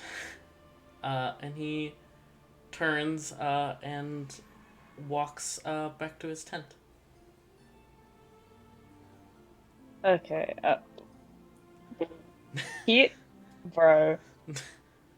That last fucking line, I feel like I heard a different name. He ruminates on this for, like, the rest of his fucking, like, week. Bro. He definitely doesn't go back to his tent straight away. He really... That, like, fucking got to him. He's, like, walking around and shit, staring at the sky. Yeah. That really got to him. But damn. Yeah.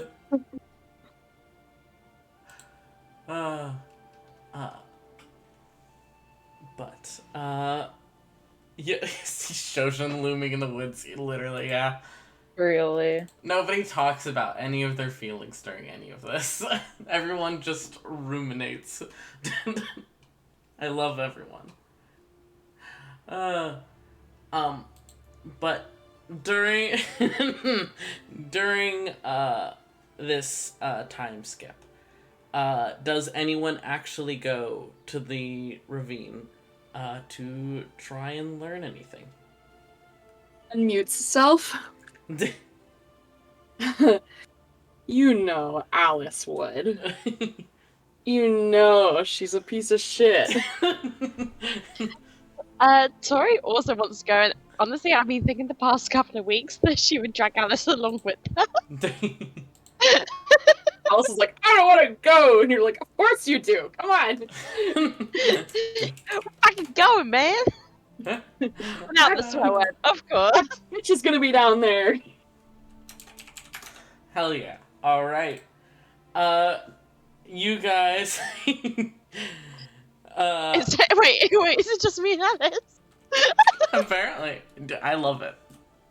Easy, we got this. Don't Yeah. worry. I've had a long rest, and I have,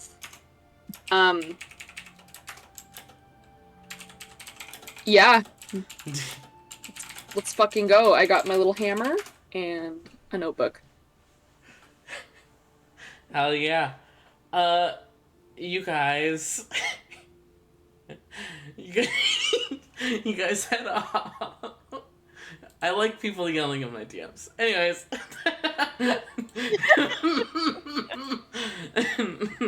Wait, I want to yell in your DMs. Hold on. Oh, you'll get a chance to. Here, this one's so dumb. Thank you, Mick. But you guys head off. It's only a 3-hour walk. But within the 5 minutes it takes to get down the hill, there's little running feet behind you guys. And you glance back to see Powell with the big backpack running up to you guys. Fucking knew it. I was like, oh no. So listen, Dad said that I could go further into the woods if I'm with people. You guys are going further into the woods, so can I come with you guys?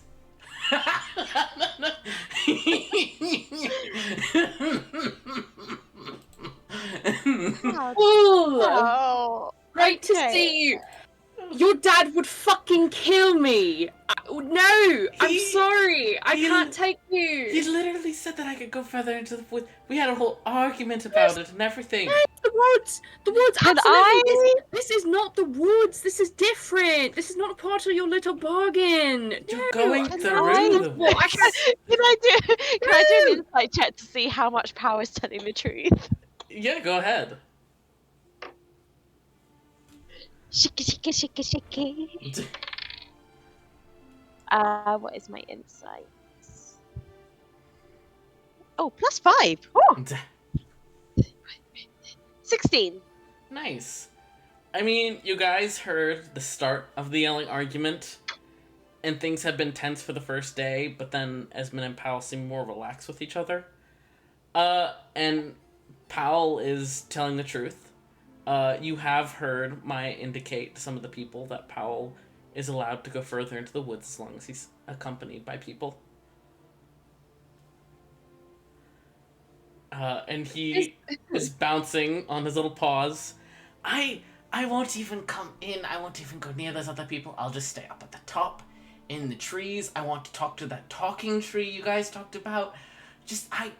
I'll sit still. I just want to get out and do things. Alice? I mean... What do you mean, Alice? Alice! I have to put one foot down. I have to be some sort of adults in the situation. Here's the thing. We leave you up top, yeah? Great. You're up top. Let me talk. What happens is we're gonna have you up at the top, and you're gonna be like, oh, I won't touch anything, nothing's wrong, and then I'm going to go down in the fucking caves, and then I'm gonna come up and you're gonna be gone. You're gonna be gone. Then I guess know you'll just this have as a to fact. Take me with you. No, you know what? As much as I'd love to, Powell, you're gonna stay right here because I don't want that responsibility. Because then that means Esmond's gonna kick me out, and I'm gonna have to sleep outside, and then kick you out. You're gonna have to feel bad about it. You could Get in sleep trouble. on I don't want to get in trouble.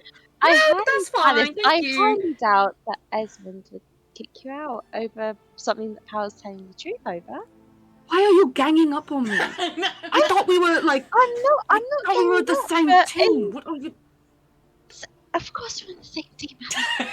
Okay, here's the thing. Okay, if this happens, whatever's happening, if we let it happen, Tori, you're gonna have to stay with Powell. You're not going down into the cave. You're not doing that. You're gonna stay up there. You're gonna talk to the tree until I'm back.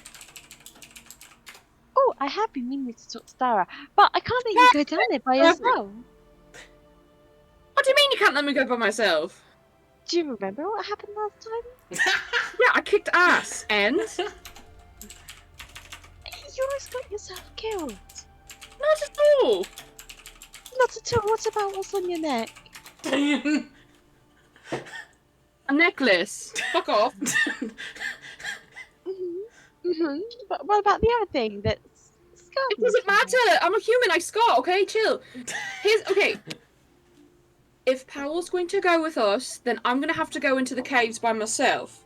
Now, Tori, if that's such a big a deal, and you're like, no, you can't do it, because that's literally what we're saying, then Powell needs to stay, because Powell's not going as well. Fine, I'll stay. At least, can you bring this?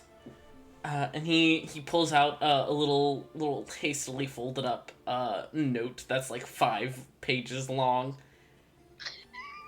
Can you bring this to Spectre? She promised that she was gonna train me in some stuff, and I just wanted to write a letter to her and stuff and ask questions. Can you just give it to her? So that's to say. I just said it's questions.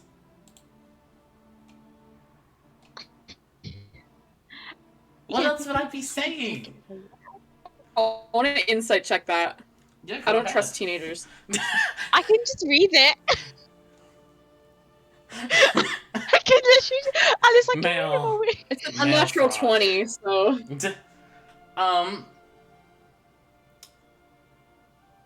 I mean, you're close with Powell, so I feel like he would have mentioned something like this to you before.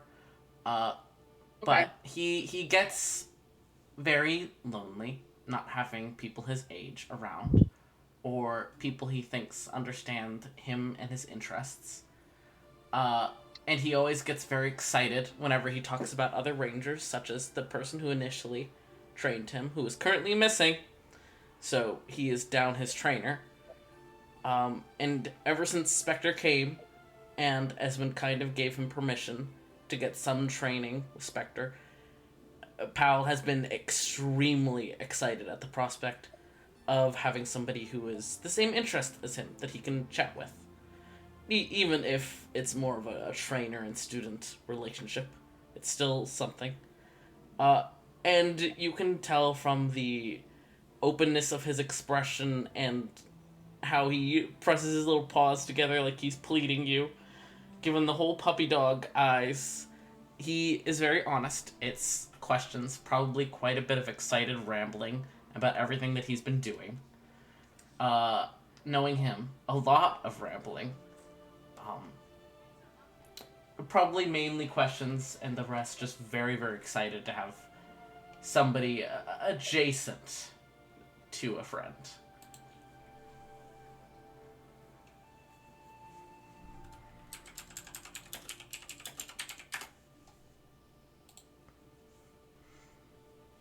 Fuck, I hate being a parent.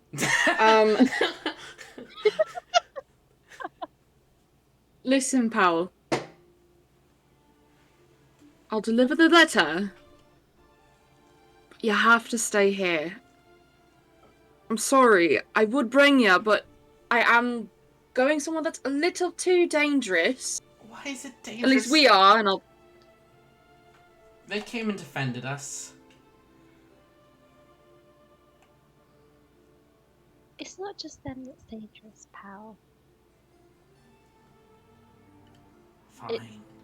Where we're going we just don't want to make you sick, but how about I promise to take you into the forest when we get back? You promise? I promise. I'm the witness. Alright, we're going on like a 5-hour walk when you get back. Bye. By me. He turns around and stomps back up to the settlement, dragging his giant backpack behind him. I will have to say, during this entire thing, Savior's been messaging me, being like, "Don't let my son..." like, Do not. Okay, Alice is gonna turn to Tori. What the fuck was that? Shouting in your mind. Ah!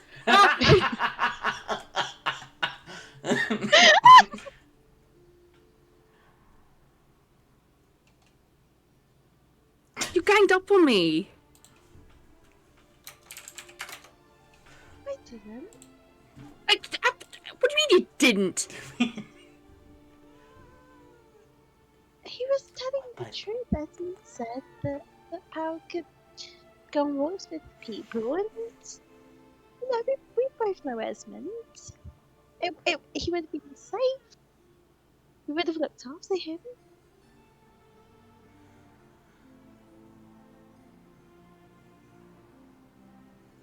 Are you saying Never having kids. I'm never having kids. I thought we had something. We shared a tent. Unbelievable. I'm gonna start walking towards the fucking hole. I keep watching over you every night. I watched you sleep, Alice. I would never let anything I hurt stare you. at you. I stare at you in your sleep. I make sure that you can breathe. I'm your pet machine. I straighten out your covers when they get tangled. Yeah.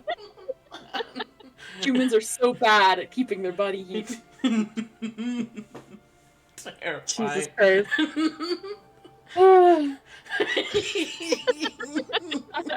So you think. You ever woken up in the middle of the night thinking something's watching you? It's just me. It's just the druid outside of your tent with the flap held open. Alice, I didn't mean to gang up on you. I'm sorry.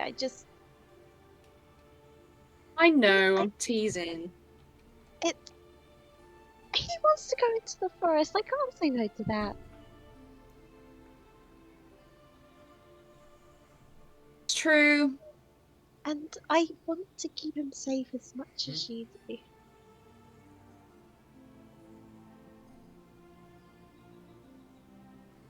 I agree that this cave we're going back into, this fiend, isn't the best place for him to be, which is why I promised him to go out with him later.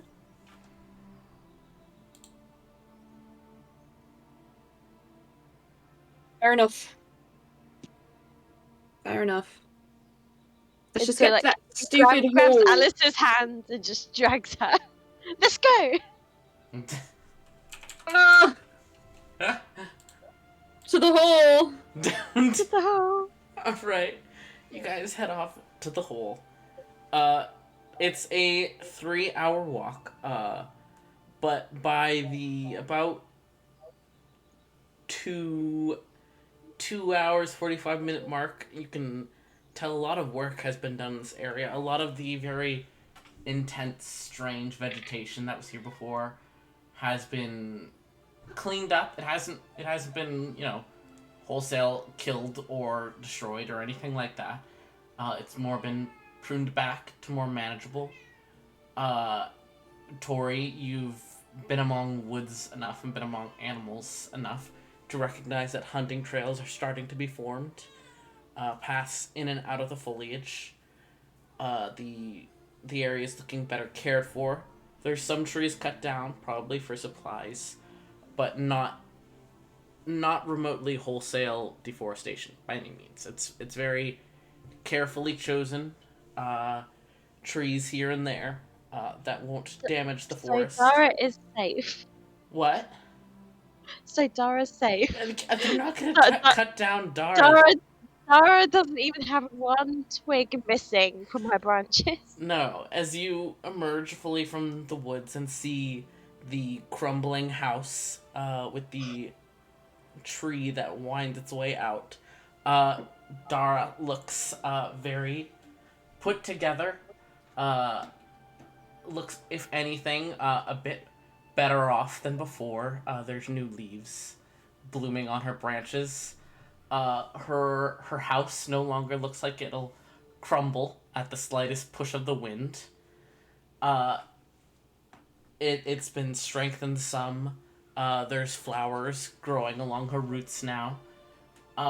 And at the ravine alongside the house, it looks like a small bridge has been constructed across it, along with a pulley system with a small elevator / lift of sorts. Probably for getting supplies up and down. And as you approach, there is somebody sitting underneath Dara, working away at, looks like maybe sewing some leather, with a large cougar lounging at her feet. As Spectre seems to have put her mask to the side and is working on making some new armor, keeping Dara company, seemingly. She kind of glances up as you all approach, and immediately reaches down, grabs her mask, and refastens it on her lower face, but doesn't pull down her goggles. It seems that Dara's shade is enough to protect her from the sun, as she is a drow. And kind of raises 2 fingers in greeting to you.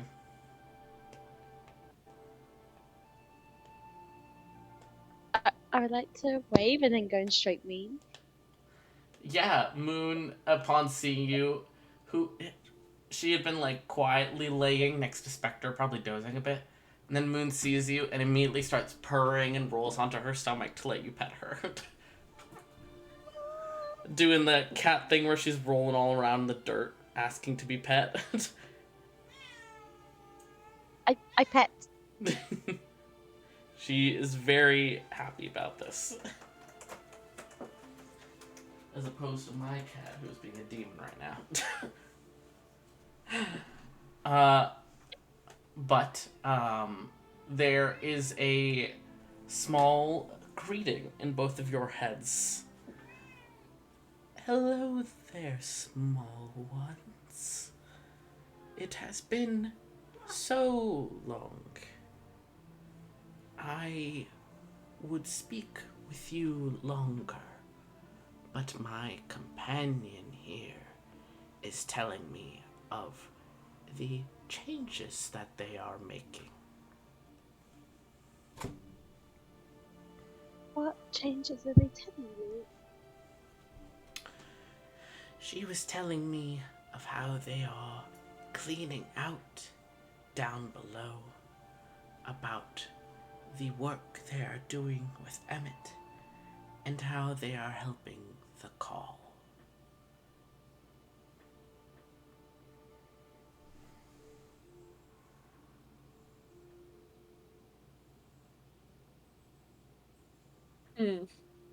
Okay. Well, it's lovely to see and talk to you again, Dara.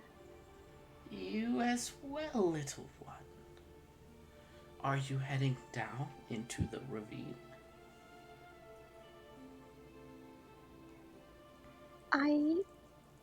She kind of stops and turns towards Alice, almost in the way of, "Are we sure we're going to go right down there?" I'm going for sure. I'll be right there with you.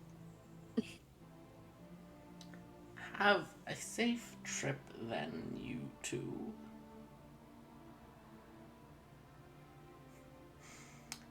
Spectre kind of watches you guys for a few moments more, and then seems to get some sort of answer from Dara and resumes her leather sewing.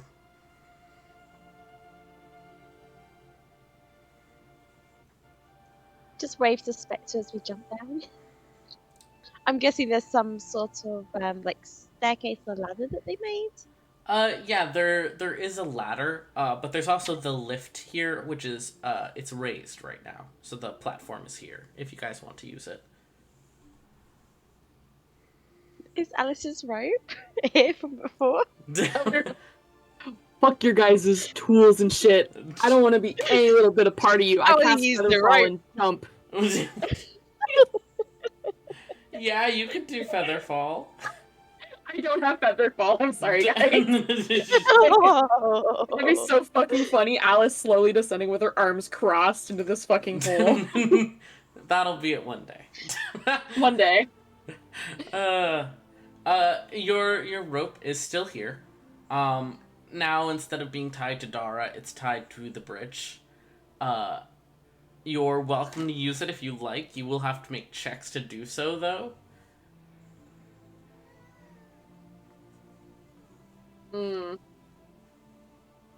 How would you like to go down, Alice? There's also a ladder. Ooh, a ladder! Let's do that. Fuck it. I want to get down there in one piece real quick. TBH. Alright, you guys descend the ladder. It's very long, but it's sturdy enough. And as you guys approach the bottom, it's from above, looking down into the ravine, it's still very dark. But as you guys get down here, there starts to be more and more light. And you guys see some torches spread around, and it looks like the opening down to the true bottom of the ravine, because there had been that false floor before, has been widened somewhat. Not completely removed, as it acts as a sort of natural roof. But the hole has been widened enough that you all don't have to crawl your way through it. And down below, you can hear faint voices and a sound that's very familiar to you, Alice. The tinking of pickaxe against stone. Big. Do you guys go all the way in? Oh yeah, We full have send. we have our necklaces on, don't we? Yeah. At least Alice has hers on. Mm-hmm. Yeah. Alrighty. You two descend all the way in. There's certainly a bit less acerite than there was before. And the formations now look a bit different, as if they have indeed, growed and changed as they were being harvested. But it looks a lot more orderly down here. There's some paths. There's some crates that have been set up, almost like tables, with various supplies strewn across them. And the call is there. Alice, you can once again see the light fill your gaze, see the lines coiling across the room, and you can also see something else. While the call is ever-changing and ever-moving, now you can see a singular shape hovering on one side of it, made of glowing red lines. That seems to be a sigil of some kind. Bye, Savior. Love you. Bye, Savior. I salute you, King. I know you. But there seems to be a singular glowing sigil that you would guess is maybe one of the wards that have been mentioned to you guys. Mm-hmm. And it feels, the sensation from the sigil, the call's magic feels very cool, very refreshing, very shocking, water-like. But this sigil, it's not so hot it's burning, but it's a very noticeable warmth that it just exudes in the space around it. And Tori, you can make out a faint glowing sigil, but you can't really see it the way Alice can. It's more indistinct. And standing below the call, seemingly checking on the sigil as she gestures with her fingers through the air, is Burst, who kind of glances up at you guys as you enter. Hey! I wasn't sure if you guys would actually come.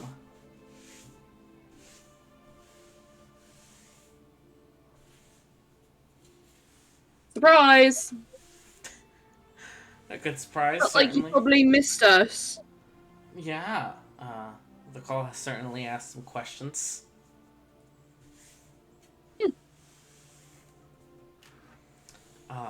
I'm guessing you guys want to learn some stuff? That would be great. Sure thing. Let me just put the finishing touches on this and then we can get started.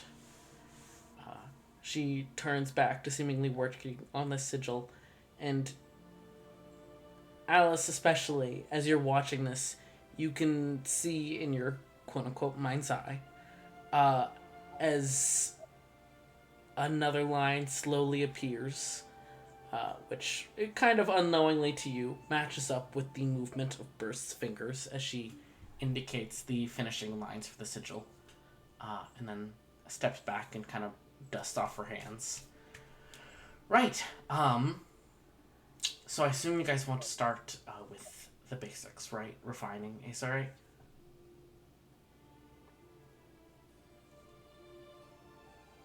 Yes.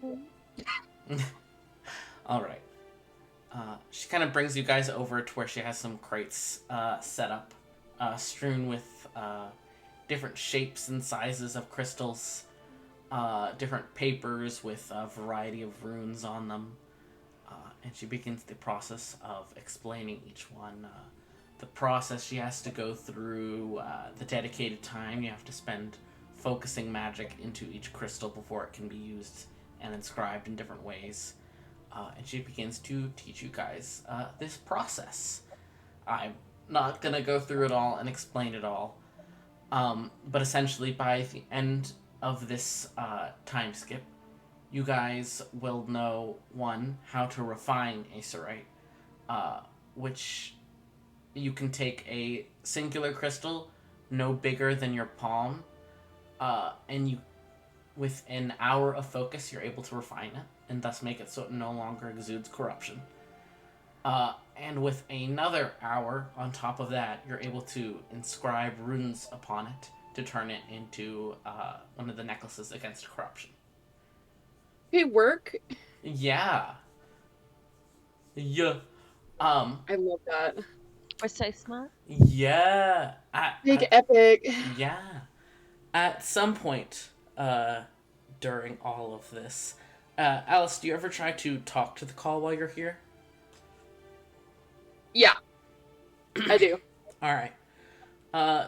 Do you ever do it in front of Burst, or do you try to find a quiet moment alone to do it? Quiet. Probably quiet. All right.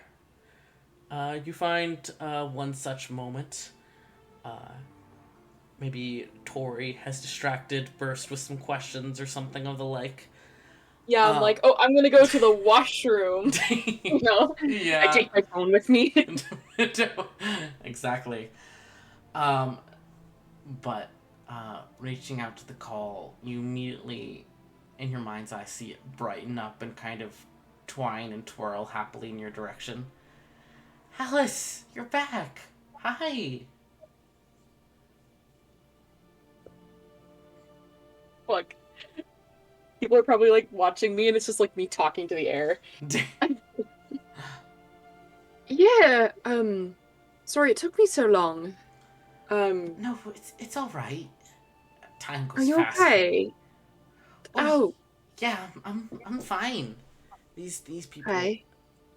Not all of them are able to talk to me like you can talk to me. But some of them can. And they explained that. Hello, Savior.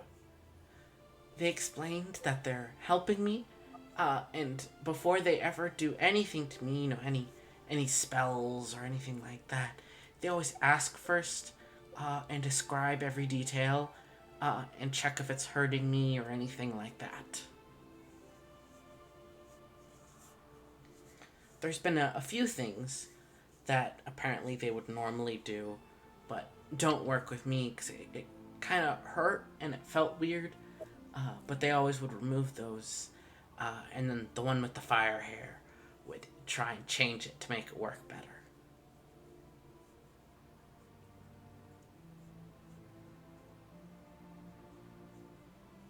That's good. At least they're asking. Who can talk to you like I can? The one with the fire hair, and the one Okay. and the one with no face.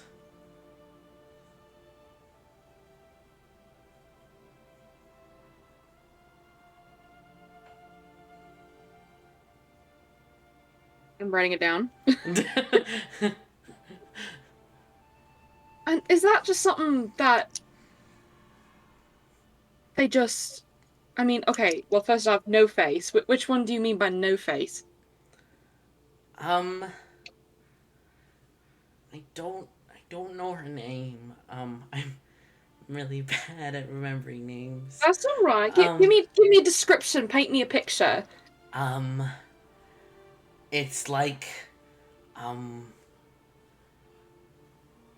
mean, I don't think I see the same as you guys. I could just kind of see, like the magic, like the one with the fire hair. I just kind of see a shape and then fire all around her head. And you are all sparkly and filled with little lines and veins, like ore of starlight. And then one of them is like very tough and big, and that's really all I can tell. I can't see any other details. And one of them is kind of like see-through and glittery, and doesn't really look real. And then the other one who can talk to me is like, I've never seen anything like her, but I haven't seen a lot of things, so that's not that weird. But when she moves, it's like there's 3 different versions of her, all different colors, and sometimes she's there and sometimes she's not, and there's all these crazy colors that happen around her, and she has no face, you know.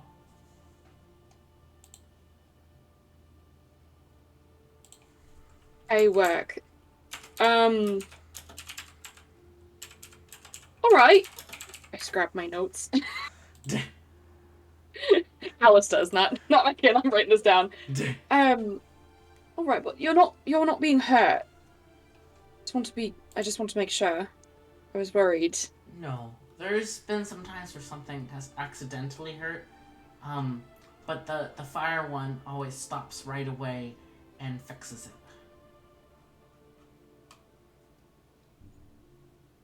Alright, that's good. That's good.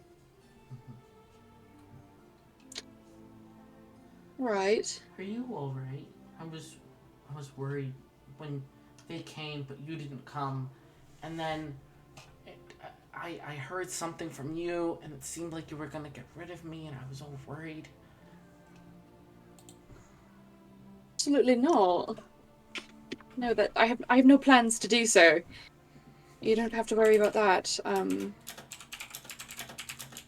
I would have come sooner, but there was lots of stuff that had to be done up top. Okay. Well, that's okay. You're really busy. You don't have to visit me a lot. I was just worried that you wouldn't want me anymore. Where are you coming from? Are you kidding me? No. But I'm really glad you're here now. I missed you so much. And I'm really excited that all these new things are happening.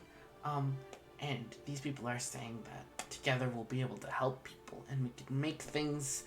And they said that there had been danger somewhere, but that my I forget what word they used. My crystals, that they helped people there and saved them. That's true. It is true. Oh. Saved all of us up there, so thank you. That was you? Yeah! Oh, I'm so glad then.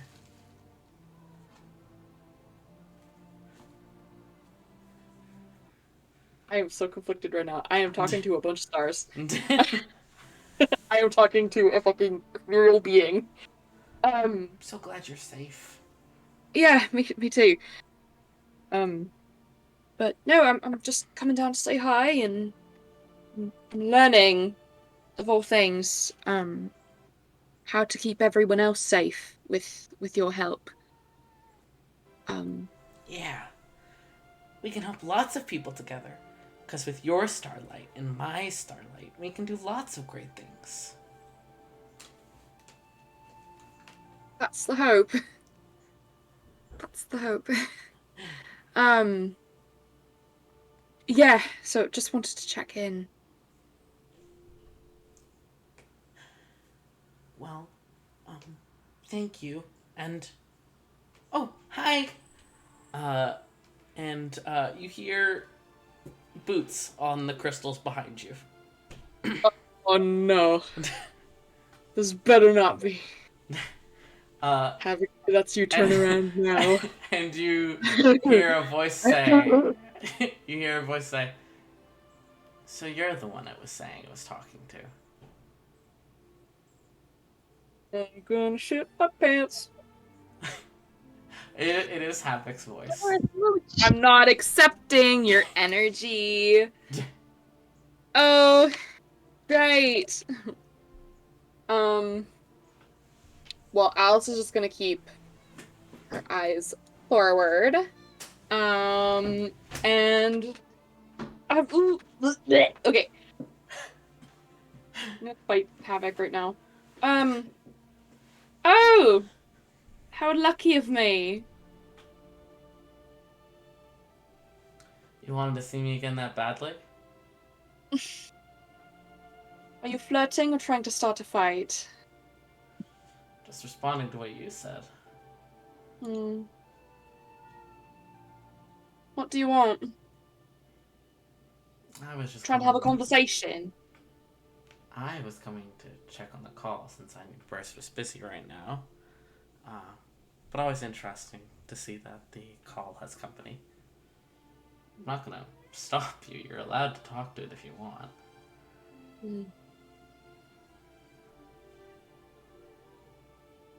Well, glad you checked in. The call's fine, so don't have to worry about it. She kind of tilts her head to the side slowly.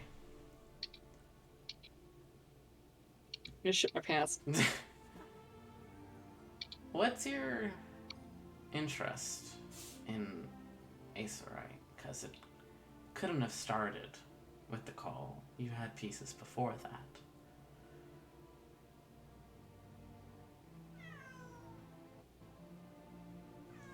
Oh, what are you doing here? We told you to stay up there. What are you doing? We told you to stay on the sentiment. No.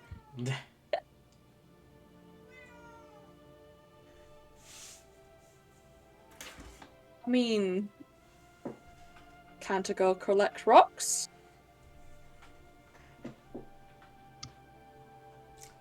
I worked in the mines before this. No, I know.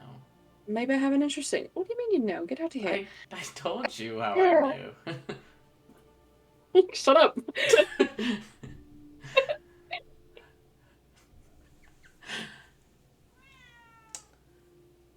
I mean, she starts to slowly walk a bit closer, keeping her face pointed towards you. I mean, you were minor. You came across something strange. We're interested. That's understandable. You were a caster, and you came across something magical, and you were interested. That's understandable. I'm just curious why, if you're so interested in it, I feel like most people would spring on an opportunity to learn more about it. And yet you waited so long to learn more. Are you just a cautious person? Because you certainly don't seem like one.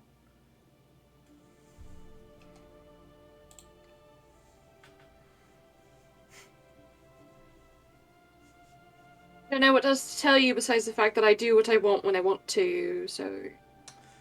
Well, I'm certainly not bossing you around. I don't think anyone could. So why are you letting someone? I'm not letting anyone boss me around. What are you talking about?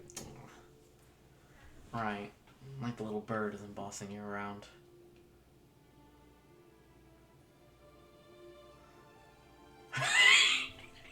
What's like going off in the chat? Fuck you.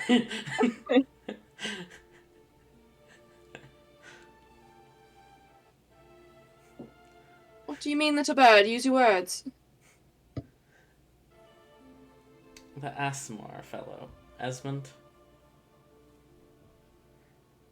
Yeah, what about him? It just seems like someone like you would make her own path. Do what she wants. Not listen to anyone else and have everyone else listen to her. And yet, from what I've seen, when I showed up there at your little camp, you hid behind him like a little puppy.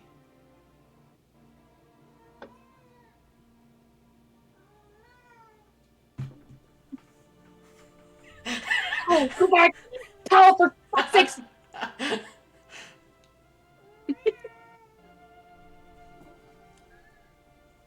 See, I wouldn't say I hid. Mm-hmm. But I mean, if that makes you feel better, sure. He's a good friend of mine. That's quite a word.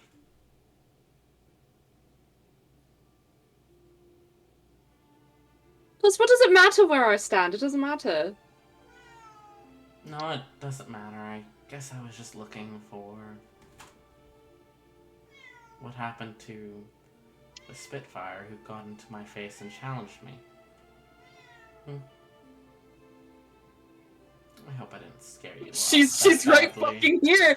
She's right here, and I'm getting round up. Oh my god. She's like stepping like, and she's like less than a foot away from you right now. Stop! I'm trying to look big right now. My hands, I have them balled in fists, so I'm trying to make my muscles look really big. Like, puffing up. Let me check Alice's height. Hold on. She's 5. Oh yeah, she's taller than you. Yeah. Ah! I thought they were gonna say Alice is taller. I was like, fuck, I'm big. I'm fucking massive.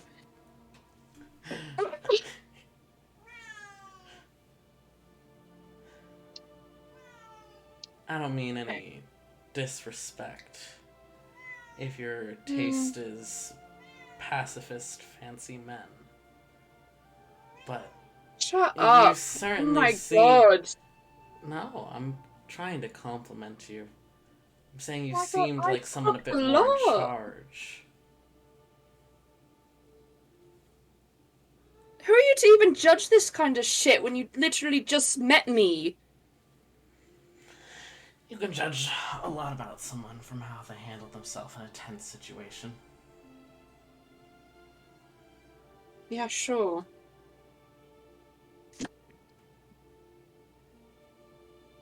Sure thing.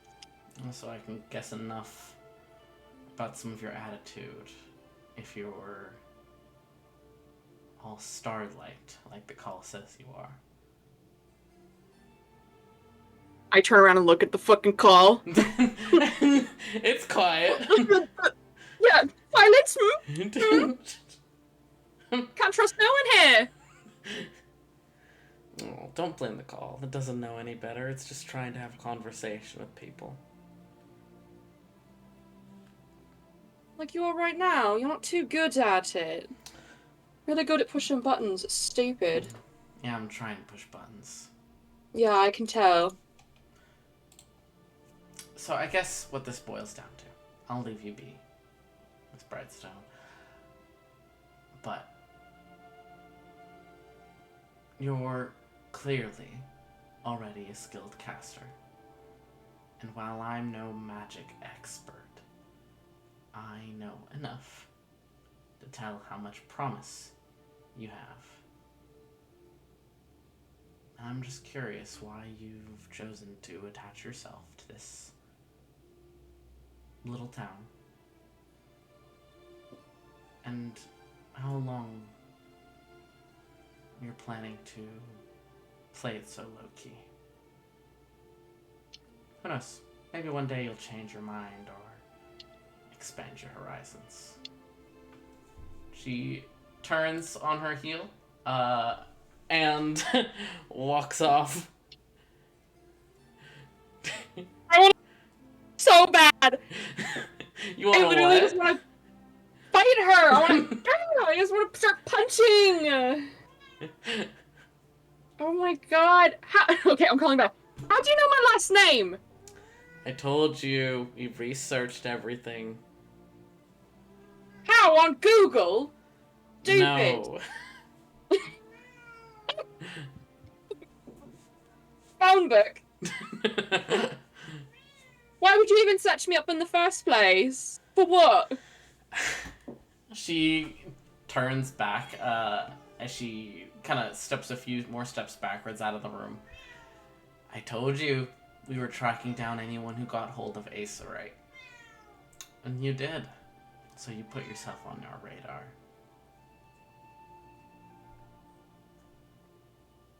Aren't you lucky then?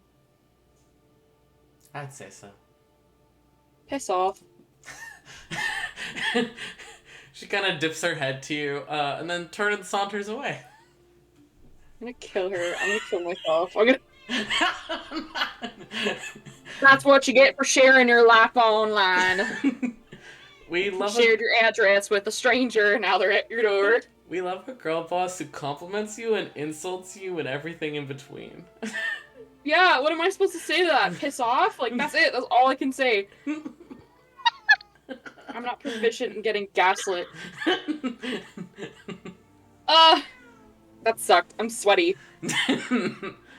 But, Tori, do you ever make yourself known? No. You probably... Are you being sneaky, you fucking bitch? You probably saw all of that with that perception check, unless you walked away. I'm getting acrylic nails. It's over. It's fucking over. No, she was just watching. She wouldn't. No, not until her and us like walking back by themselves. Mm-hmm. I want to tell the call. That one right now, their name's Havoc. They're shitty, they're evil, don't trust them. Call them a bitch when you see them next. And I leave. You just hear quietly behind you, she's nice to me. Nope, she's mean! Don't trust her! She's stupid! I'm so mad. But on your way back, do you guys talk about this at all or no? This is not so very bad day. So wait, have we left now? Yeah, you guys are heading back. Yeah, thank you for the education on the rocks. I cast levitate and fucking zip. You leave Tori behind. No, I have Tori. Drag me. Get on my back. It's like a little backpack. We cast levitate and we just fucking float up. To be fair, I'm probably light enough to do that. Yeah. Levitate you. It's like 500 pounds. Fuck yeah.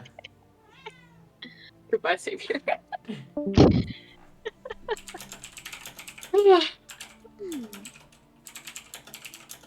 So that's who you've been talking to. Not Havoc, of course. The other one. I was about to say, Havoc's a bitch.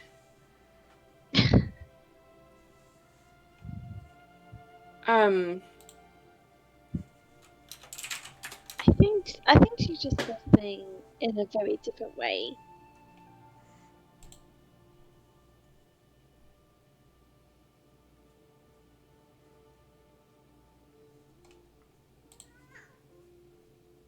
Just like staring into the fucking void, just pissed off. I can't even find the right words right now. I'm just so pissed off.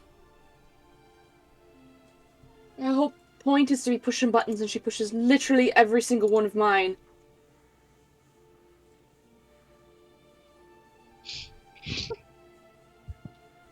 Stupid, but yes, I talk to the stars. Whee! Right. Not in I don't mean this in a bad way or anything, but don't you find the stars concerning? Concerning?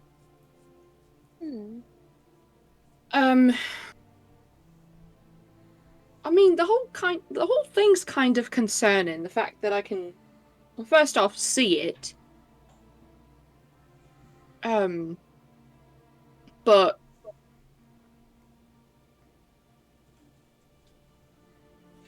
I don't know. It's too kind for me to really think it's concerning.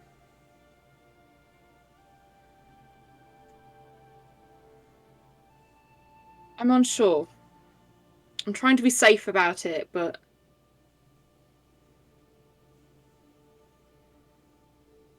Do you believe it means well? I do.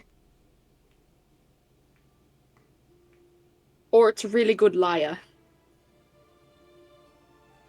It could be either an entity like that. Well, that's on me, I guess. Didn't really do any investigating before I shook its hand. Did you have the choice? I did.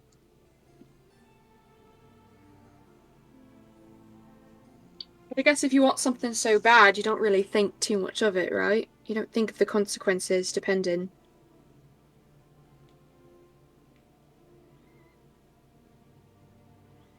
Sometimes you do just have to follow your heart. And I would expect you to do nothing less than that.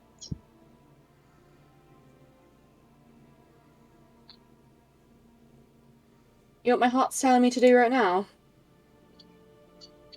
What? Punch Havoc in the fucking face and then go for lunch. Well, okay, well maybe that's not the best idea. I think it's a great idea. You know what, Tori? Thank you for opinion. No, Alice, Alice, that's not what I meant. Please. Please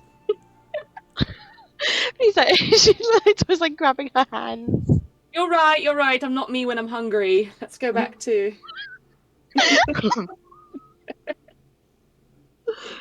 I've got a Snickers if you want one.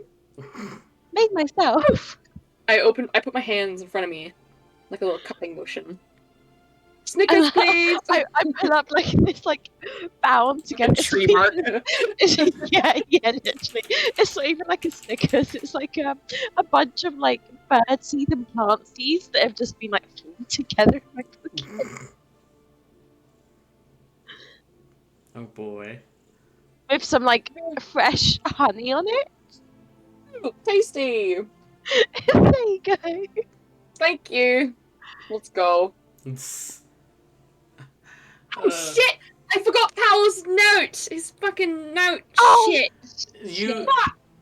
This is after a few different visits you guys have made. Because this is like mid time skip, so we can say that you have at some point delivered the letter. Yeah. If you want to. yes. Yeah, we'll do that. Hell yeah. Spectre accepted it wordlessly and did not say anything to you guys. Feels weird. Please. Your pet is so much nicer. So much more friendly. She's just mute. Leave the meow meow alone. It's okay, Spectre is mute. Oh, okay. It is not rudeness. She just doesn't talk. I will make friends with Spectre. Both Moon and Spectre will be my best. Okay, we go. I'm so mad. My hands are like fucking clenched the whole time. I'm stomping for 3 hours. We will do Esmond wanting to talk at Alice at some point. It would probably have been before the talk with Havoc. Since Esmond had wanted to do it one of the first few times. Yeah. But we shall do that when Savior has time. If that's today or another day, we'll figure it out. For now, you guys get back. You guys spend some time in the time skip helping the town develop. Shoshen and Nemesis, you two in particular, have been approached multiple times by Powell. As his father has given him permission, and Esmond would confirm that he gave permission for this. Powell has been held back a lot from practicing genuine fighting, and wants to spar with people and to learn from people. So he Yo. approaches you guys and asks if he can spar with you guys. Whether you want to give him tips or not is up to you guys, or if you just do a little fight and then send him on his way. Whatever you would prefer. I'm not sure I do the type of thing that he'd really be about. Yeah, it's also about practicing against you. You know, you don't want to just practice. All right, fair enough. I was gonna say with someone who does like the this, same things as you. like this child is like the size of my sword, and also like a dex based guy. So you know, I'll spar with him. I mean, she'll do it. It's it's just like all right. I don't think I can teach you anything necessarily, short of like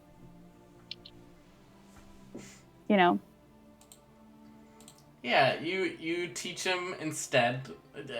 Teach is a loose word. It's more he learns it from sparring with you. How to deal with fighting someone bigger than him with a different style. Teaching him the best ways to leap and dodge around you. At some point, Nemesis might join in on it, and the two of them hassle you by being speedy little fuckers. But you guys spent some time sparring with Powell, and Tori helps as well. Pog jump. Powell is very excited to spend time with people, especially to learn things, and pays rapt attention to literally any advice that is given to him. All perked up ears, wide eyes, following very closely in the instructions given to him. And he's a decently fast learner when he isn't getting easily distracted. Yo. You guys spend some time with the kiddo.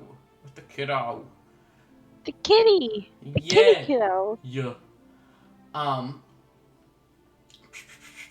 But as we come to a close in this 2-week time skip, there's a few more things I'm going to touch on, but first, I'm going to ask you guys any things in particular your characters might have focused on during this time.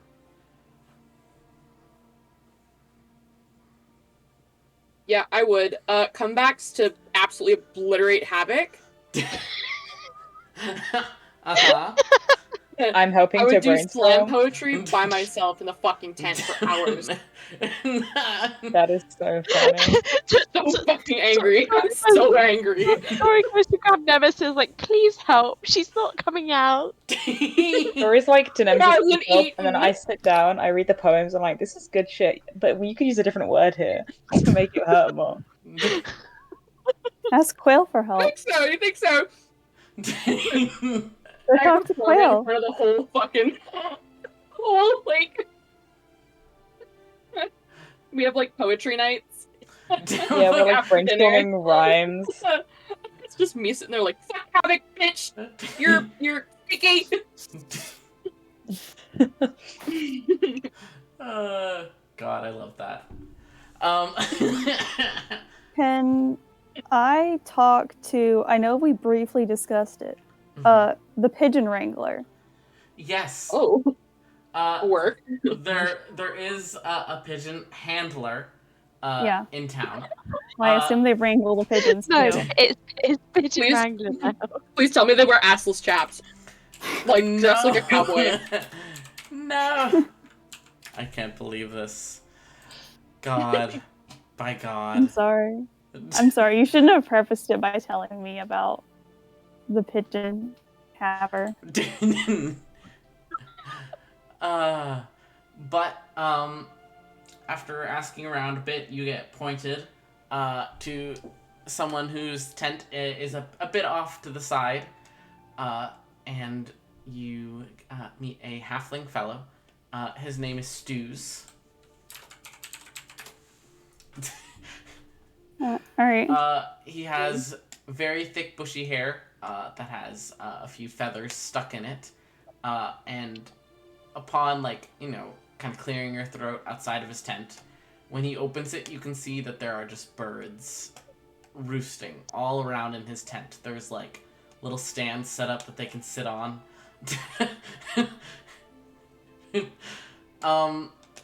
And he's got various writing supplies strewn around, and he stands up.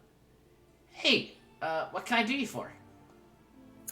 I just wanted to inquire about sending a pigeon letter in the future.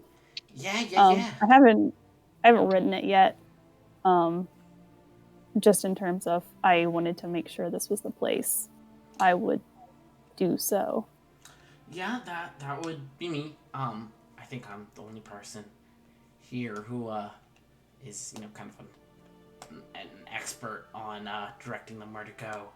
But yeah, just come by when you have your letter ready.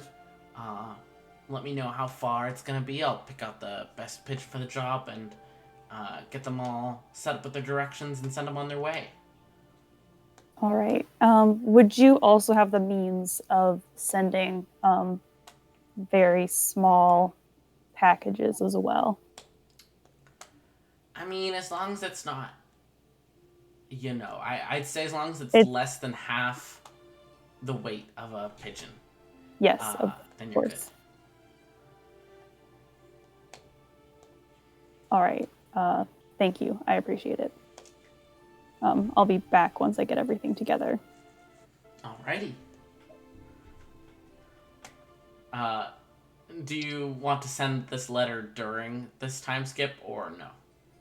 Yeah, probably. Awesome. And you're sending it to who you indicated? Yeah. Alright. That Ned? What? Who's that, Ned? Don't worry about it. I'm worried. Well, you should have worried about it before. But Stews informs you that specifying a person instead of a general place is a bit more specific. So he has you spend some time describing this person to him, specifying where they might be, and he seems to use this as some sort of foci to give to the pigeon, since the pigeons are magically able to focus in on someone no matter where they are, as long as they're on this plane. Probably. Hell yeah. Hopefully. Yeah, I assume so. This is essentially long form sending. Yeah.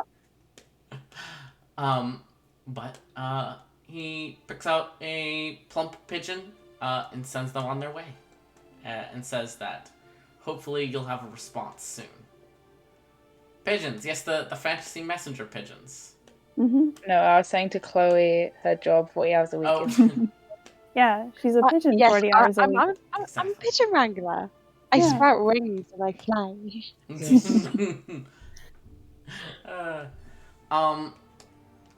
It's you send it off, and you figure it'll maybe take a couple days to get there. Birds fly faster than travel, and it took you a couple weeks to get here.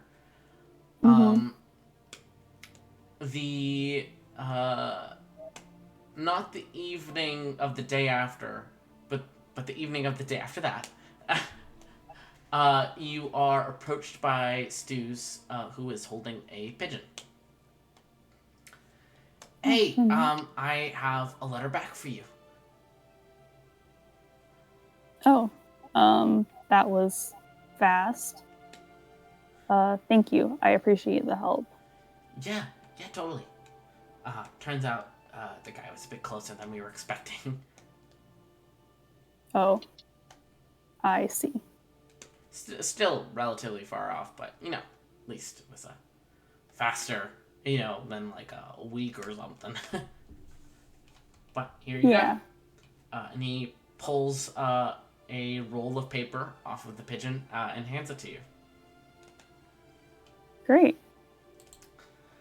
I'm not going to open it yet. I'm probably going to go sit in my tent and look at that, if anything. Hell yeah. Ducking into your tent. It's... you recognize the handwriting right away. It is indeed his handwriting. You've seen it often enough over the years. Yeah. And it starts. Shoshen, I'm certainly excited to hear that you've made progress in this matter. To double check with you, Ned, did you directly tell him that you found a source, or just that you had found more? What exactly had you specified to him? Just exactly what you told me to at the beginning. Let me scroll back real quick. It's been a sec, so I have to go.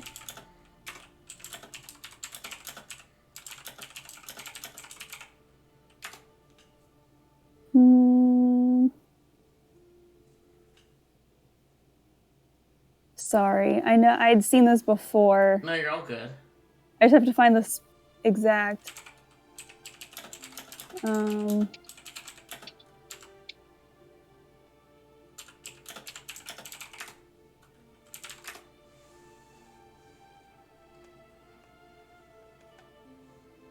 Can I roll that now? In a minute. Yes.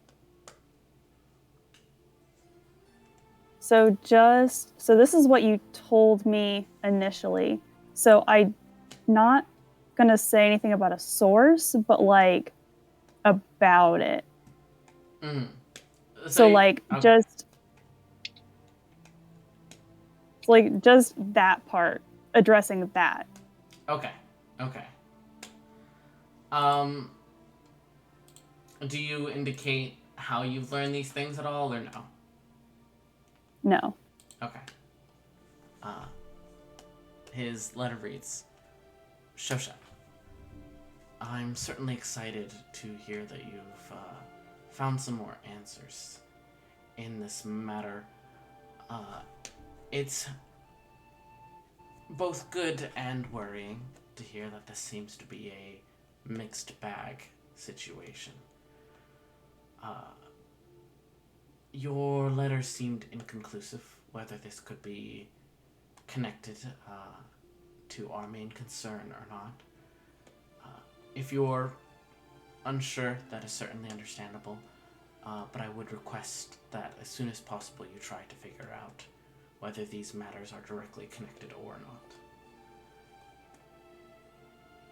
I would also like to request where you might have learned this information, not for any particularly deep reason, but if this becomes an issue in the future, it would be useful to have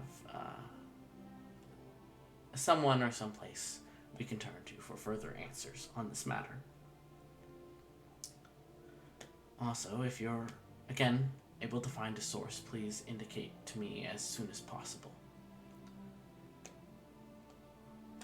Keep your eyes open and learn everything you can, and keep me updated.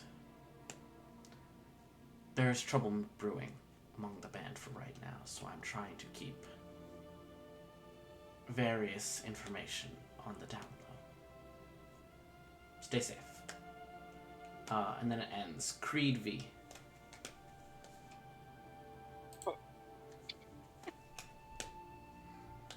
Cool. Yeah.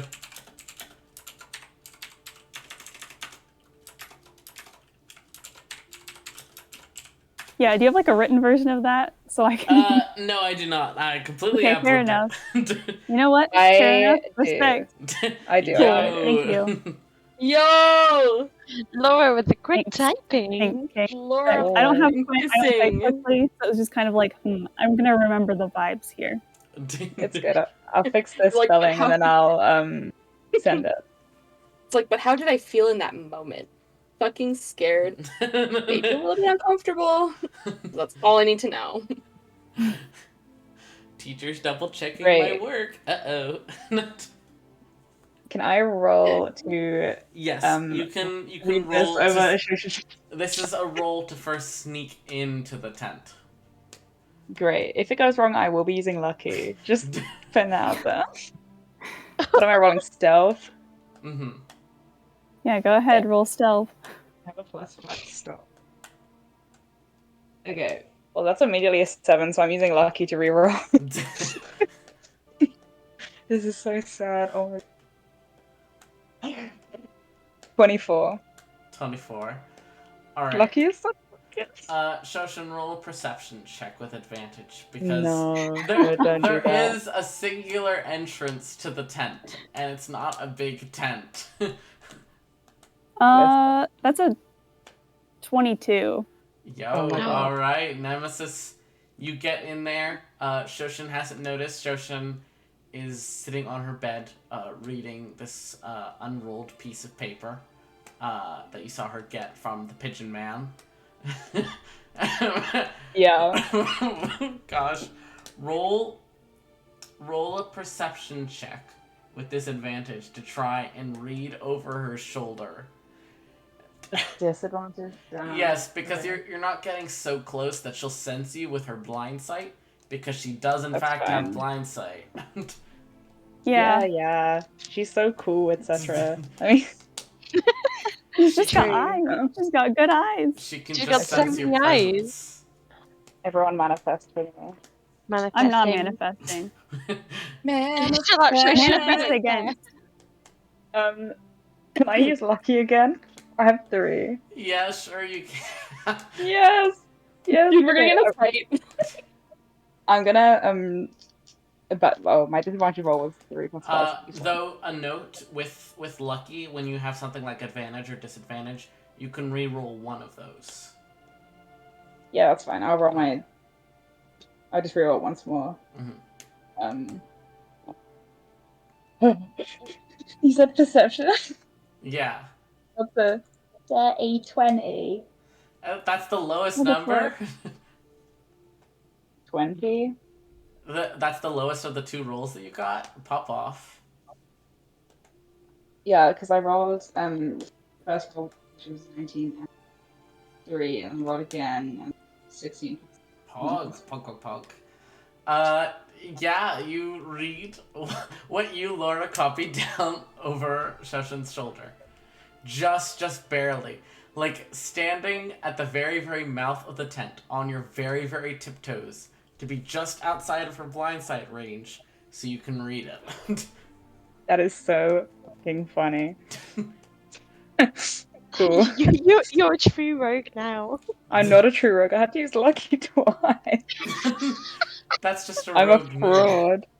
You're just preparing for later on when you get the thing that doesn't let you roll below a 10. Yeah, one of Oh the yeah, most reliable talent. one of the most popular rogues in D&D, the one from Critical Role Campaign 1, also had lucky and would use it constantly. So it's That is really just a fucking rogue hilarious. mood. It so is. Sorry about that one, though. All right, you got lucky. You know how it is. So Dude. Yay. Yes. Here's a question, Shoshin. The Acerite you sent in the package, did you send it refined, like one of the pieces Tori or Alice might have had, or did you send an unrefined piece? well, the one she picked up is unrefined. Yes. So yeah, Awesome. just that. I will write that down. Oh, great, fantastic. Here's COVID.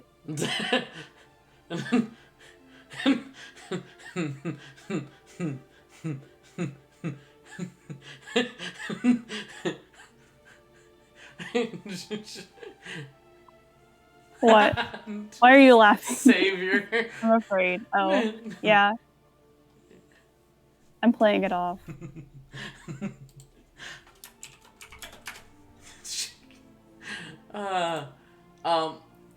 But as we come to the end of the little time skip to catch up on where is it? Here. All right. So over these last 2 weeks, you guys have been informed by Havoc and her crew via pigeon letter that the call is nearly fully secure, and while the wards aren't permanent yet, they're strong enough to stop dangerous levels of corruption. Necklaces are no longer needed when you're as far away as the settlement, only when you're actually in the ravine. you guys have been trained how to refine and then make refined acerite into the corruption pendants. And of the town itself, a longhouse has officially been built. People are starting to move into it. You guys are welcome to as well, but keep in mind it is a long singular room. The cooking is done in here as well. So you're welcome to sleep in here, yes, but you won't have as much privacy. You're welcome to still sleep in your tents if you wish. There's cabins currently being constructed. They're not done. The farms, however, are done. The barns are fully set up. Lots of land is tilled. Lots of crops are planted and flourishing. And there is a quote-unquote town hall that is nearly done. And also a priority that Esmond has had through all of this, and yes, this just come directly from Saber, is making sure that a protective wall is built around the hill. So that is also nearly finished with a couple of gates through it. Longhouse is many roommates. Stonemason here, indeed. Alice, you're so useful in all of this. Dude, those roads that you're walking on right now, you're welcome. Yeah. I'm the builder of highways. And at one point, Esmond does call you all together. This is maybe a couple days before the end of the 2 weeks. Wow, I get to be Esmond for a couple minutes. This is interesting. Yeah, let's go. Get it. Let's go, Esmond. Let's go. Oh my god. Is that Esmond? Oh right my here? god. Esmond? Esmond. Classy. Oh my god. That's But he kind of pulls you all together and is holding 2 separate sheets of paper, kind of glancing back and forth between them, and glances up as you all approach. So, a little something to discuss with you all. During the aftershock, when it had calmed down a bit, Maya had sent a letter to Hildegard, checking in on them. Mainly Undertake, since Undertake was the only one there as far as we were aware. We received a response rather promptly, indicating that Undertake actually had several refugees with him, who had been currently looking for a new home as their last one had been destroyed, and they all holed up in the ruins of Hildegard together. Undertake informed us that he does not have the resources nor ability to support these people, as Hildegard was vastly destroyed, as most of us know, and requested if he could send the refugees along our way once they were ready and safe. After a bit of discussion with Maya, we agreed that it was time that we get ready to start expanding. We need more people to make this place safer, more people to help it flourish. So, these refugees should be arriving soon-ish. I don't know much about them, but I know they've likely come from a traumatic situation where their entire home was destroyed. So keep your eyes open. I had asked if they needed an escort or anything of the sort. Undertake had indicated he'd let me know. I haven't heard anything yet, but we shall see.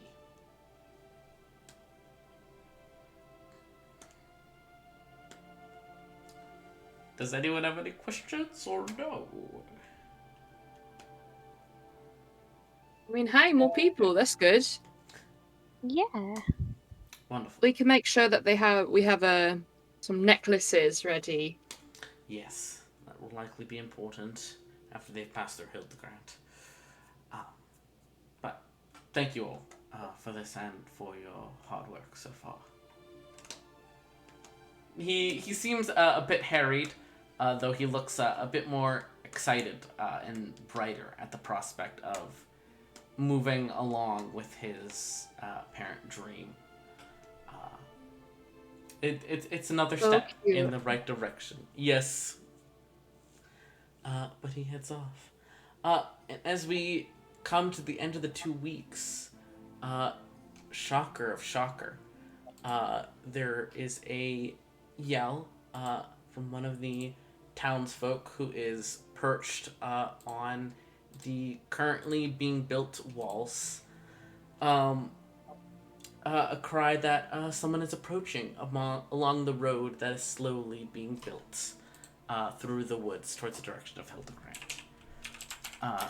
Before we get to new people and all that, and naming the town. Oh no. Naming the town. Oh. We aren't going to decide for sure without Savior, so we'll vote on this later. So I'm happy to discuss this out of character or in character. Savior has given me Esmond's suggestions for names, and especially the one he favorited. These were 2 he put forward, though his favorite one was this one, which Esmond tells you all is a derivative of a celestial word meaning eternal or undying. Cool. Perhaps. Yes. Can I confirm math that? joke.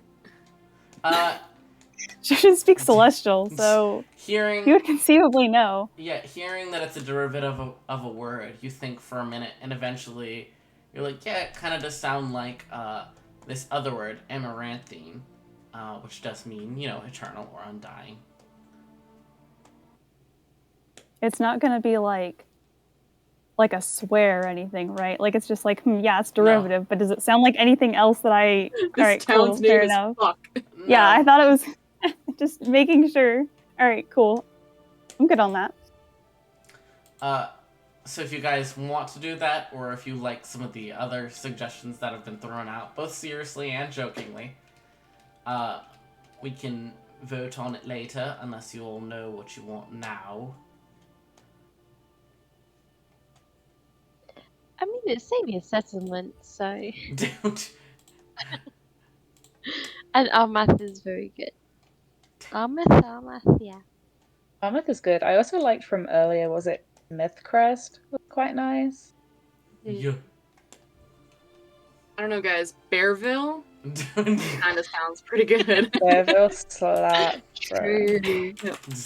I also make a cabin and call it Bearville. Don't worry.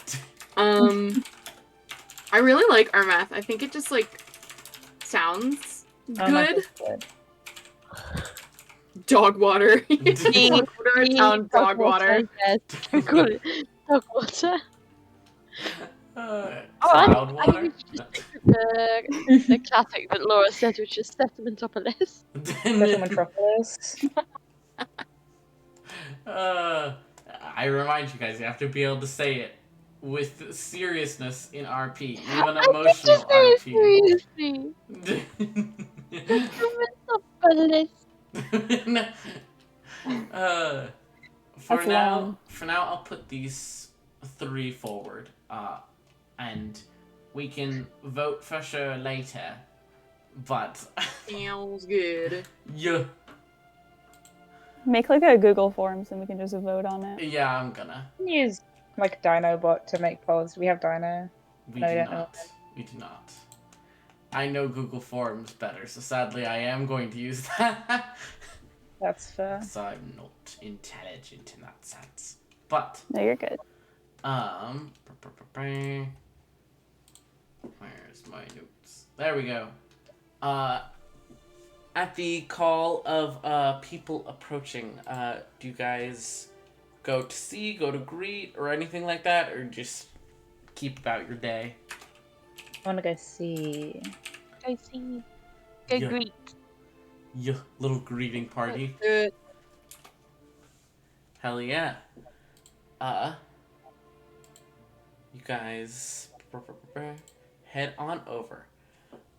Heading to the start of this wall. It's not completely finished, but it is tall enough that you guys can't see over it. So you have to head to the gates, which are being pushed open wide enough to open up, presumably for any wagons. And you see a group approaching. You all had been told several, but had assumed, that meant like a handful or something like that. Maybe, ranging from maybe 8 to 15, something in that ballpark. There's quite a bit more than you were expecting. And it looks a bit different than you're expecting to, at least at first glance. Leading this little caravan that is coming out of the woods towards your town is a group of people armored on horses. The one at the head of the group has her helmet off and is looking up the hill at all of you. The others who are heading up this group all have helmets that conceal nearly their entire faces. And there are a series of wagons behind them that seem to have more quote-unquote villager-looking people driving them. And flanking them on the sides are more armored soldiers. And as the caravan fully emerges from the forest, there's even more armored soldiers behind them, seemingly with an armored caravan of their own, or an armored wagon of their own, presumably with their supplies.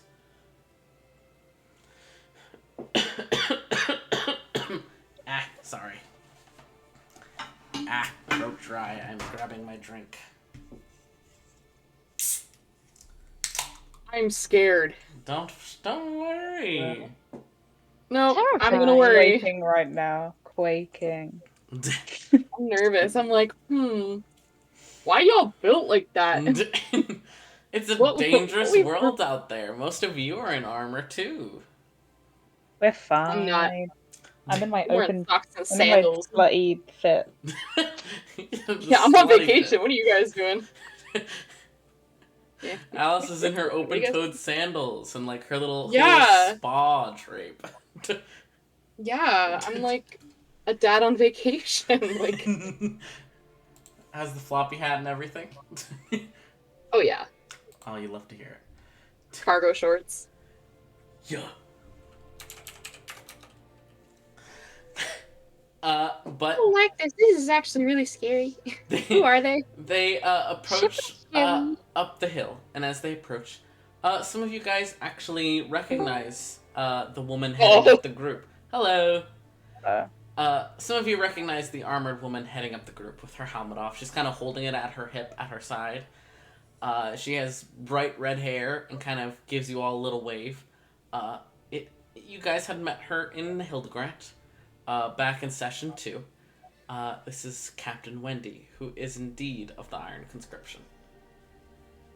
It was the soldiers who were initially helping with the trouble in Hildegard, though this battalion certainly seems a bit larger than what she had before. She had been nice enough to you guys and had indicated that she's not really part of the Iron Conscription as a whole and does her own thing, which is focused on helping people. But y'all all say fuck the Iron Conscription when most of you in your backstories are neutral to good with the Iron Conscription. Josh, we're changing. People adapt, overcome.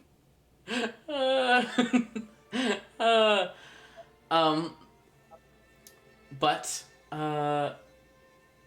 Captain Wendy kind of pulls her soldiers to the side and lets a series of wagons with the villagers enter your little walled settlement first. They pull up. Maya immediately steps forward and starts helping them down. There's people with bandages around their arms. but not many who seem to have current injuries. Yes, we did the time skip. It's been 2 weeks. I will let anyone who wants give you a quick DL. But people begin getting off. These are the refugees that Undertake had mentioned, apparently. A lot of them look shell-shocked. There looks to be a couple orphans that are all gathered together, with one large dragonborn who kind of has her tail curled around a bunch of them. Are you gonna adopt all the orphans?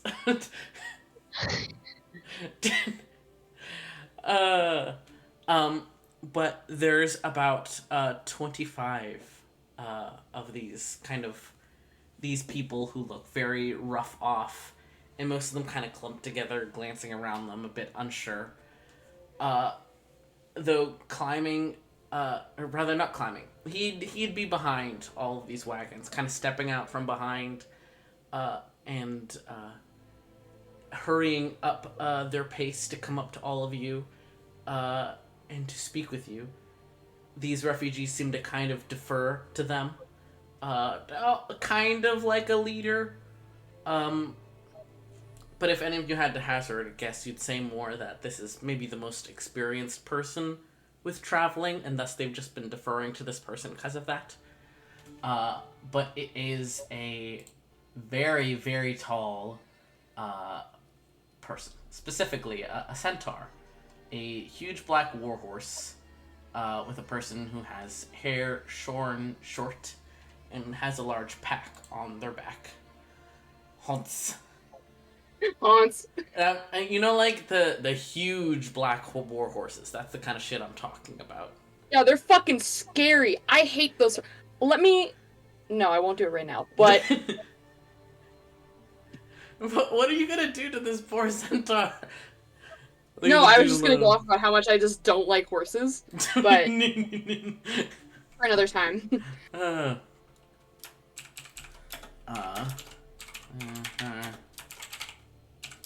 Write that. But he kind of inclines his head to all of you. Hello, I'm Tyredis. Undertake said that we would find shelter here. These are me and my people. He kind of gestures behind him to the gathering of folks who look up at them and then around at all of you.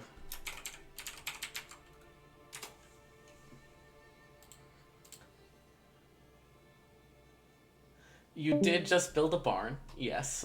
Yeah. Are you gonna put the centaur in a barn with the animals? No, but it depends on. Pretty tall. Damn. Welcome. Hope you had safe travels. Nothing too crazy. There was certainly some danger, but we were lucky enough to stumble across Captain Wendy's band here, who said that they were traveling in this direction already, and that they would be happy to assist us with any further danger along the way.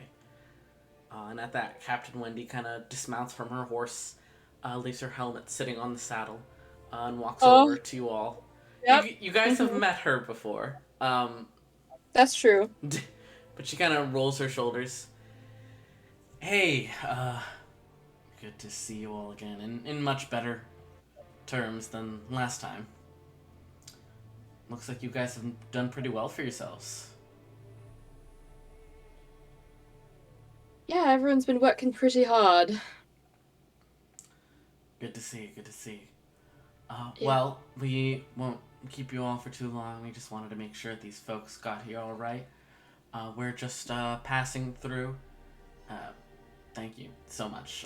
It's certainly appreciated to come across a road now and then. Makes travel a bit easier and safer. You're welcome. Fine craftsmanship. Thumbs up. Thank you. That's very kind. She inclines her head to all of you, and then again to Tyredis. and turns and kind of whistles, and you see the other soldiers kind of straighten up from where they had been relaxing on their horses and get ready to head out. And before she goes, she grabs something off the side of her saddle and jogs over to you guys again. I don't know how your settlement works with all of this. Hello. I don't know how your settlement works with all of this. But you guys seem to be doing well here. And I would like to give this to all of you. Both to help with any construction, to help with these folks, and she gestures to the refugees, and also to help with any further building of roads, because by God do we need them. And she passes whoever reaches out. She's holding out a bag. Fucking take a bag. Let's go. Pre-workout. It's hefty. It's about the size of 2 fists, and it is, as soon as you grab it, full of coins. Oh, Yo. I hold it to my chest like it's a fucking baby. Oh my god. She's not paying you. It's funds for the refugees. Not me. Oh, okay. Like, starry-eyed looking at this big woman like, oh, it's to help with supplies. Okay. But with that, Captain Wendy gives you a little finger salute. She already said what she quote-unquote wanted for it. She wanted you guys to use it to help the refugees she brought to you guys. What can I do to pay it forward? Okay. And with that, she hurries back to her horse, pulls herself up in a quick swing of the leg, very skilled, and kind of whistles, and her men gallop out of the settlement with her, and they seem to move to go past your settlement in the direction of the ravine.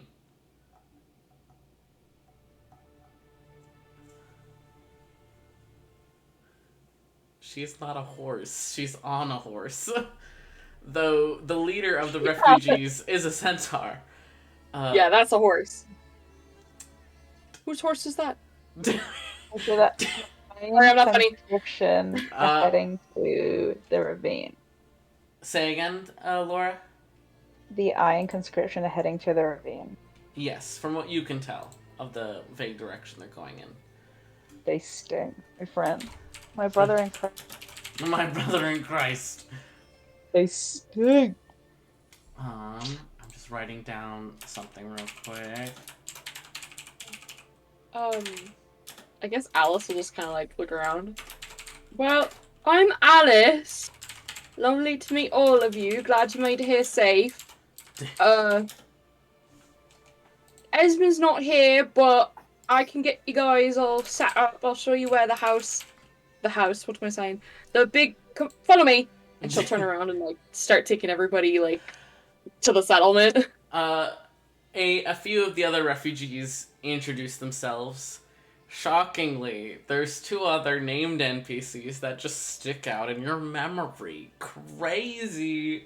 Oh, they no. Totally all have names. All 20-something of them. Yeah. I wait for all of them to give me their names like it's a big like icebreaker at like a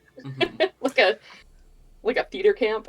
But Tyredes is the large centaur who seems to be low-key treated as the leader of the group, though they seem a bit uncomfortable with this position. There's also Eartha Bit introduced, who is a dwarf, and they seem to be the one with most of the supplies, kind of taking care of the food and watching over it.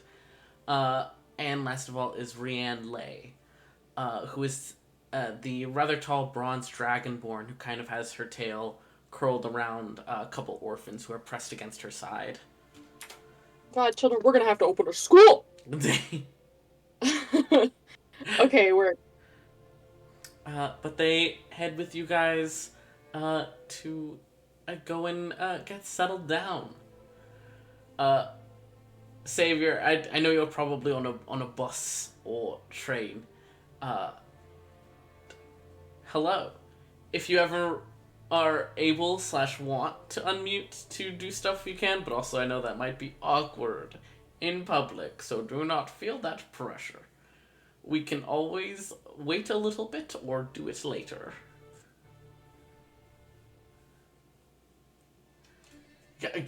We're giving you 15. We're gonna chit-chat about things. Y'all can go home. Go where? Go home. Hello? I am home. Isn't this their home now? Like, isn't that how that In works? game, in person.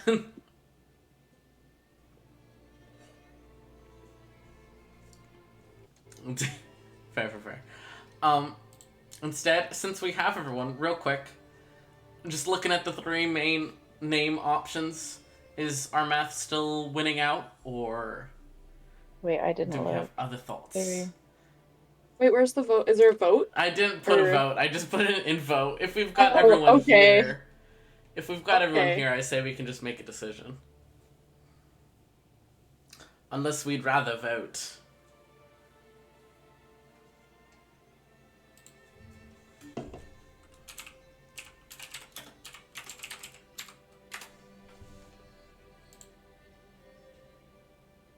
I like it. I like Ahmed. Also. Yeah, I'm down. Mhm. I'll take it. Yeah, I like it. Yeah. All right. Hell yeah, dude. Our Finally. math it We made a is. decision ever. We did it. The settlement We did it, is everyone. named. The settlement is named. I can now Yes. change the name in the Finally. verse to our math. That's so cool. This is PogChamp. Yes. But if people want, we can take a quick bathroom break because I do have to go to the bathroom. Yes. I would like a snack. Yeah, go get a snack and Same. whatnot. Can't Good wait luck. for more roleplay. Everyone give me your secrets. I am You've curious earned my how much secrets. longer we will be. Yeah, I was about to Oh, say. you poor thing. I was about to say, for those of you who are tired and are done or it is late, feel free to leave.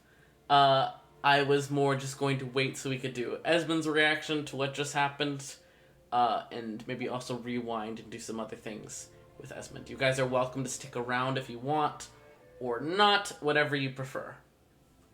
I unfortunately need to be up in 6 hours. Go to sleep. Oh, Go to sleep. Yes. And I am Go to I am bed. actually half falling asleep in my chair.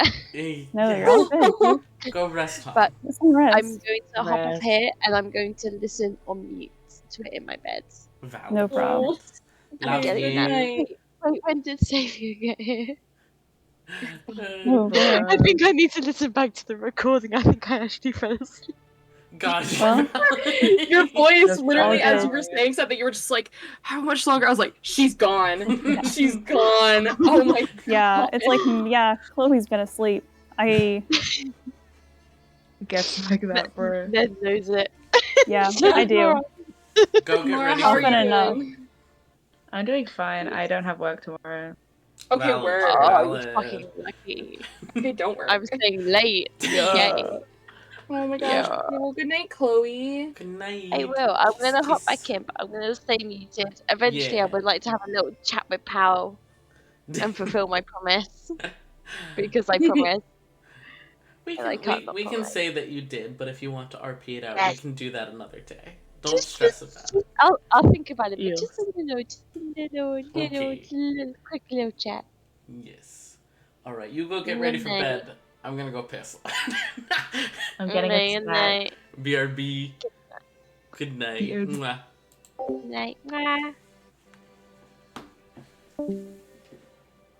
Hello, demon. Hello, recording.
Come on, D.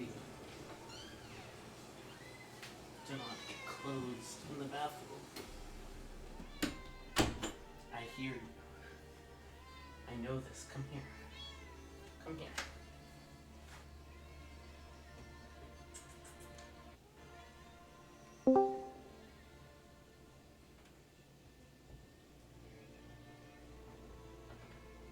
Snacky for baby. Little snack.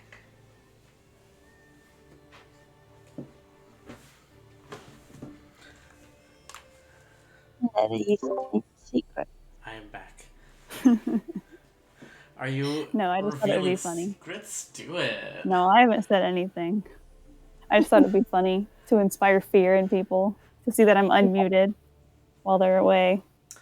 Fair. And I say I'm saying secrets while no one's here. Mobile's new Discord call settings are really confusing. I accidentally turned my video on. You just saw my dumb face for like a split second. But like, It didn't even load for me. You're all good. Thank God. And I'm like, I'm so out of it. Oh. Get some Go ahead, rest. expose secrets. I have Bluetooth headphones. I was making coffee and I was like waiting. So yeah, Ned, say something to the recording.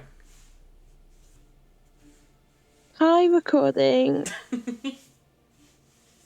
Hi, friends. Hello, future us.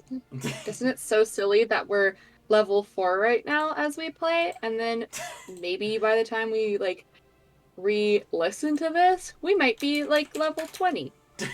Who knows? It's kind of crazy. I mean, That's crazy.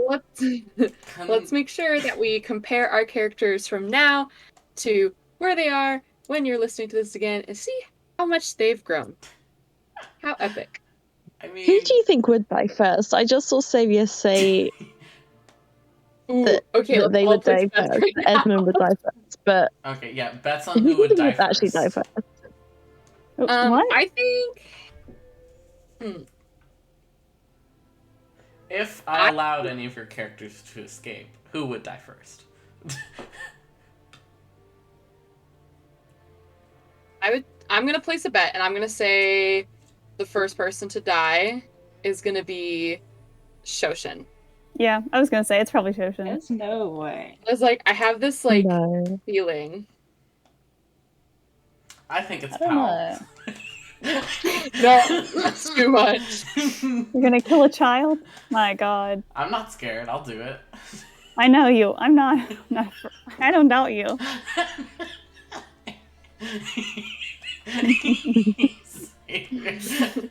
Xavier, just because Esmond's a bard doesn't mean he'll die first. Yeah. Yeah. What about it that makes him die first? I mean, then again, I think every fight Alice has gone unconscious. Shoshen took one Yeah, hit but that's last a fight, wizard so move. That's true. Yeah, I like, think exactly. Nemesis, if I'm honest. I bounce back, baby. My HP's. No, you can't talk about your HP. Mine's the lowest out of the whole party. Did you remember Yeah, I was gonna say, didn't we have this remember conversation earlier? For level 4, Chloe? Yeah, we're level 4. You should not be lower than me. Yeah, I am. I've got 21 hit points. Everyone else is like 22 and above. There is no way you have to. Are you rolling? No. No, you guys are level 4 savior. They're just discussing overall HP. I have How do you 36. have lower? How do you have lower HP than me when I roll? Druids have a lower hit dice than rogues, I'm pretty sure. Oh, okay, my bad. Yeah, because you're I'm an elf. martial. Caster mood. Yeah.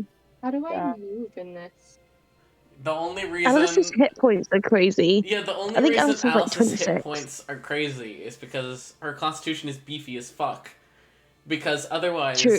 wizards have the lowest hit dice of all the classes. I know, Yep. that's why I was shocked. My HP is dumb because I was I raised have by dwarves, so Constitution plus 0, and I rolled a 1 for my level 3 HP increase. Yeah. But I rolled a 7 for level 4, so it's okay. I just went flat, so I have 36 right now. Yo. hey guys, I'm Am just I the gonna. only?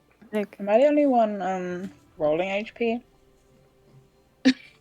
well, I don't want to get a 1, so yeah. I think I might be. I don't want to. I'm so sorry, Nemesis. It's alright. It's I'll a gamble meet because you. if I roll above 4, I'm like, Mm-hmm.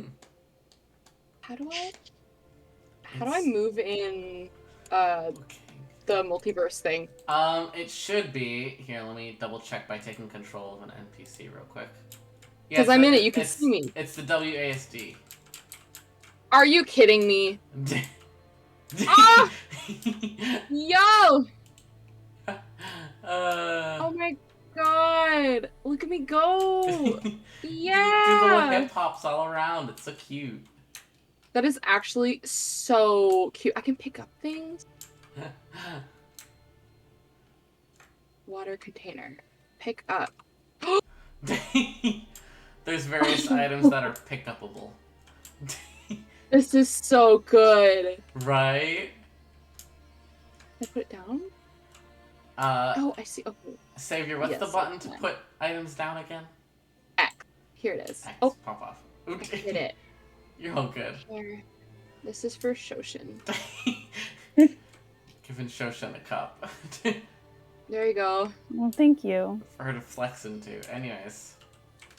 To what? You're so big. What'd you say? Shoshen is the tallest height possible on the character creator. Literally, Yeah, I thought it absolutely was funny. fucking massive. It's kind of sexy. Here, watch this. Hold on, let Thanks. me... Oh, can I not do that? Oh, hold on. I think I need to do this. Ah, yes, there we go.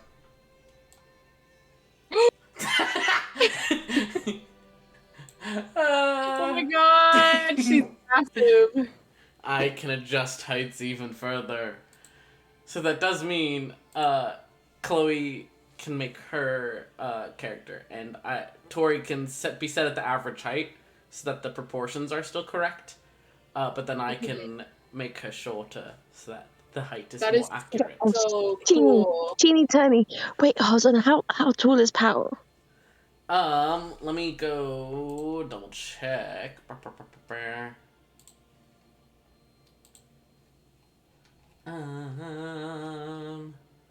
Powell is 5'4".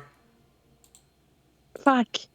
But He's only a couple inches like shorter than Alice. yeah. Jesus Christ. But I gave him one of the smaller character creator models because I wanted a more childlike vibe. Fair. I like the tiny Hold on, vibes. let Alice go over there. Is this Pal? Yes. If you zoom Okay, in, well. he's wearing a little hood. He's so cute. I love him. Sound like a boomer. What is this? Oh, that's shortcuts now. View. Zoom. Oh. Oh my god, that's so cute. Megan, I think Savior needs to be let in. Oh! I'm coming, baby! How do I mute? Okay, I'll open the door! Okay! It's raining. Wait, is Xavier home from work already? That's so quick. He's been going home for a bit. That's so quick. Queen. Wasn't he at home? When they at home like a couple hours ago? They went to work and then they came back. Yeah. I think did like a 2-hour shift. That's crazy. I think they were released. I'm not sure. I don't know for sure. But babe, you left the door unlocked. Roasted in the group chat.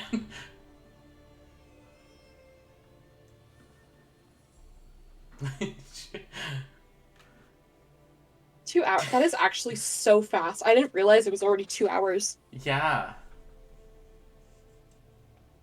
Who's Emily? Our upstairs neighbor. The piano okay. player. The piano.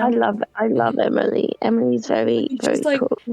She's like 27 years old, plays piano, opera sings, and then literally will send us like pictures like every week being like, I made too much soup. Do you guys want some? I love her. And we're always like, no, thank you. I've yet to interact with her, but she did stare at me from her balcony once, but I think that's because she thought I was a stranger. Yeah. She's so cool though. Love her. And she loves God. Oh. She has her own church. It's really cool. Love like such a group. I don't know. I don't know. She's on Zoom. Proud of her. Does she play the piano for that?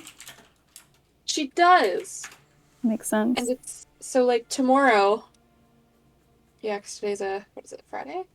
Oh shit. Okay. So Sunday, it'll be like 9 a.m, and it'll just start. And the piano's just above our bed.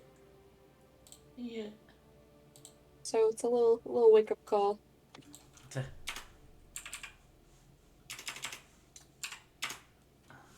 I get to. They are here. Oh. They are here. Yes. Yes. Yeah. Yes. They are here. They are here. Baby! Hello! Welcome home. Okay, I will shut the door. Whoa, now it's going on my phone. Whoa.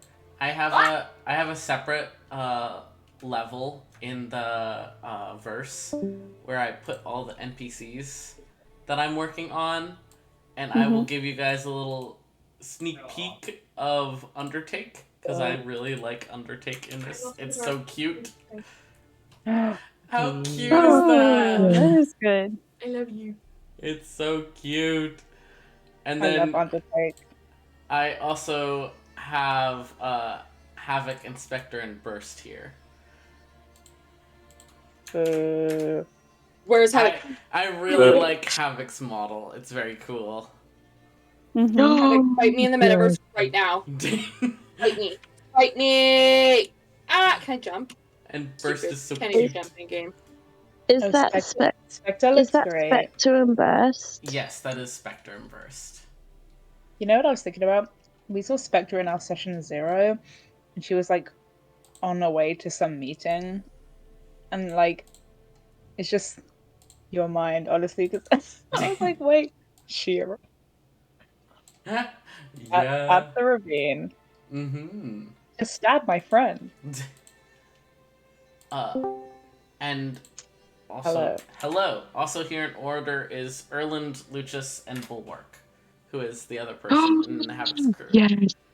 They look so good. Right? I love them so much. I love them. Wait, what's a Spectre knew my family? Yes. I never asked her about that. I forgot. Forgot. I guess I can ask. Here's 3 more NPCs. This is Keeman, the shepherd in town, Maya, and then Paul. Keeman. So small. I love Yes. I love them all so much. The lineup. Yeah, Maya should be taller, but she was the first NPC I made because I was just so excited. So cute. And I don't want to remake her because while you can edit play characters, you cannot edit NPCs after you've made them. Yeah. Huh. Learn that the hard way. Hello, Kane. Are you safe from the rain? Yeah. I'm so glad. Congrats. It wasn't raining that hard. You never know. Truly. Can I go in this tent? But Savior, would you like to do? Would you like to do? Or here, we'll do this first since we still have everyone. Esmond, you are in your tent, or rather, you are now in town hall. Wow, it's crazy. Probably moving your things and setting stuff up on the shelves, and you're in an office. It can be your office, or it could just be a general office. It's an office. All right, Pulp Chap. You're getting all set up.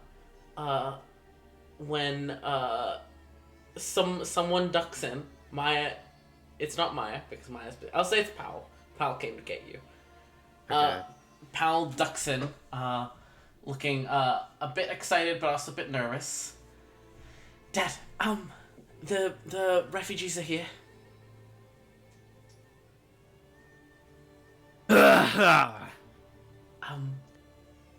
Great. They also have an escort. Sorry, taking after my son. Huh? The refugees are here and they have an escort. What sort of escort? I didn't state, look, I saw soldiers in armor and I came to get you. Huh. I'll like go over to a window and like peek out. You see a red-headed woman handing something to Alice and then turning, fluidly pulling herself onto the back of the horse and then leading a group of armored soldiers back out the gates of your settlement of Armath. Motherfucker. And there are a group of what looks like some ragtag refugees starting to talk with Alice. That's not the motherfucker. Okay. Is this like currently happening so I can interact live? You can run out, but the soldiers are already like galloping out and the gates are being closed. I'm not gonna like fuck with your continuity. But yes, you come out as the refugees are kind of introducing themselves. Okay.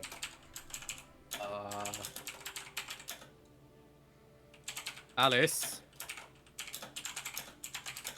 Esmond, what's up? What are you holding? I think it's a bag of money. For what? The refugees.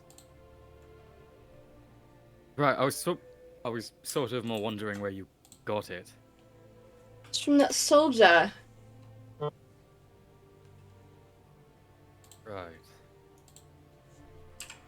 Do you want it? Because I'll keep it. You shouldn't keep it. Give it to... Yeah. I'll take it from her. Hell yeah. There is a hefty amount of money in there. Jeez. That's not a real thing. Maya? Yeah? Did you take this? I... Somewhere. Yes, I can put it away. She takes it from you, kind of glances back at the refugees, and then leaves you to it. Oh god, I didn't... Again, Oliver, you've cucked me. Why have I cucked you? Actually, you know what? Never mind, you haven't cucked me. I'm not gonna do anything about this. It's fine.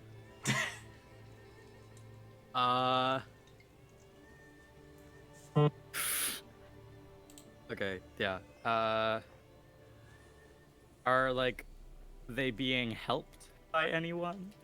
Yeah, it seems like various members of the party are leading them to the longhouse. Some other settlers are stepping forward, pulling their belongings from the wagon, helping them get unpacked and stuff.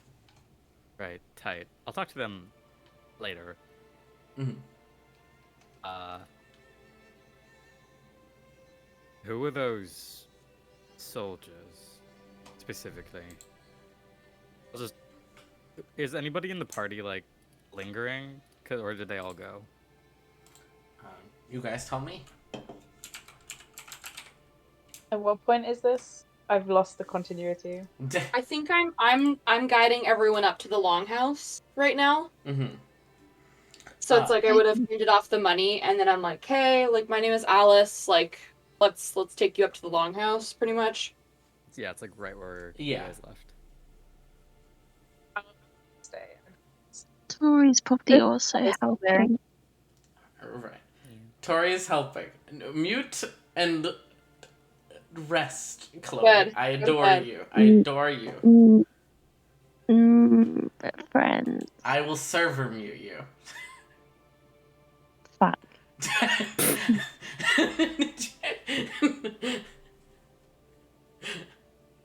I love you. Is anyone from the party not escorting the refugees to the longhouse?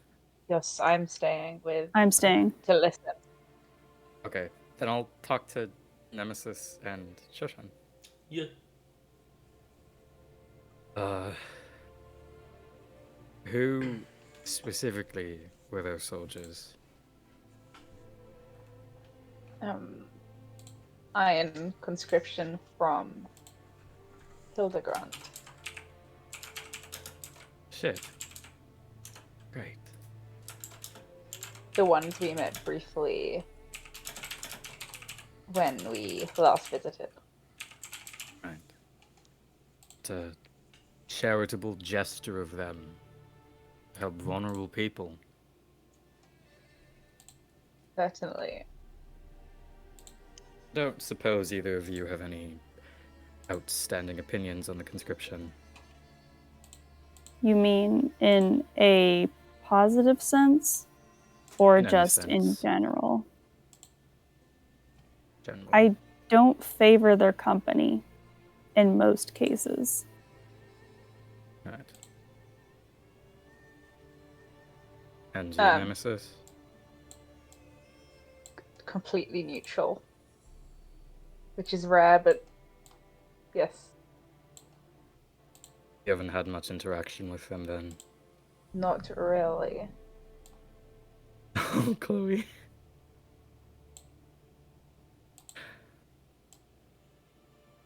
Right. Well, let's hope that's one of the last times we see them around here.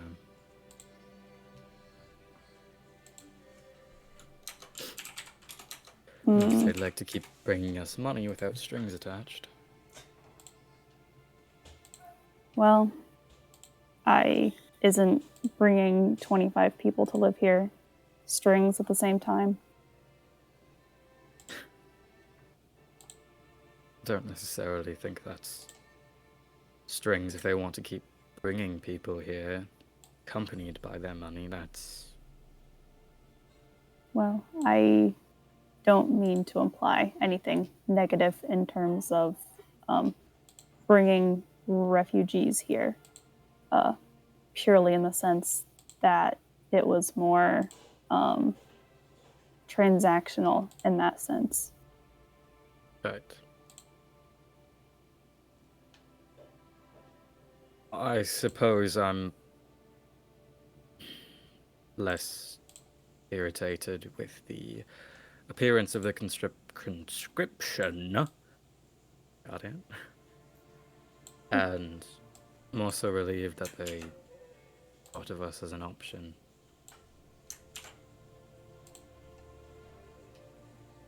It'd be nice to build up some fresh faces, I suppose. Yes.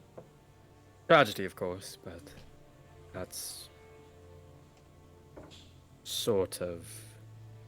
I don't want to say the moral of all this. I did sort of just indirectly call you all tragic.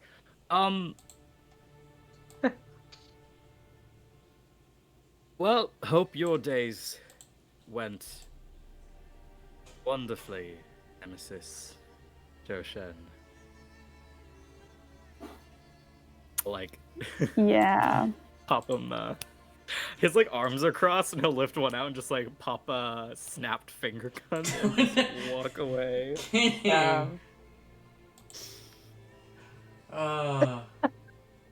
fine, love it's an 20 awkward charisma. kid. Yeah, truly. That's fucking...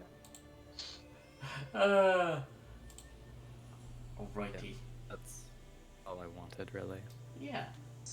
You don't have to have an in-depth conversation with the refugees right now. We can always do that next session. Yeah. Mainly. Oh, go ahead. No. Okay. To No. to run back over the time skip, some various things were done, some of which you heard. But to speak in broader sense about our math as a whole, the longhouse is finished. Several cabins are nearly done. The town hall is nearly done.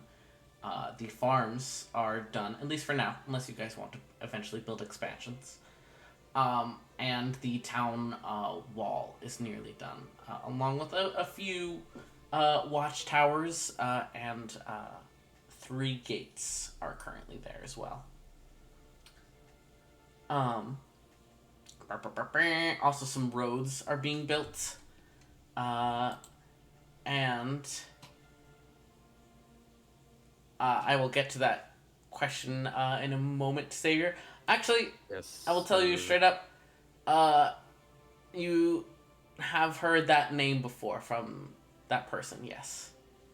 Cool. You heard. You don't know the depth of the involvement, but you know there was some.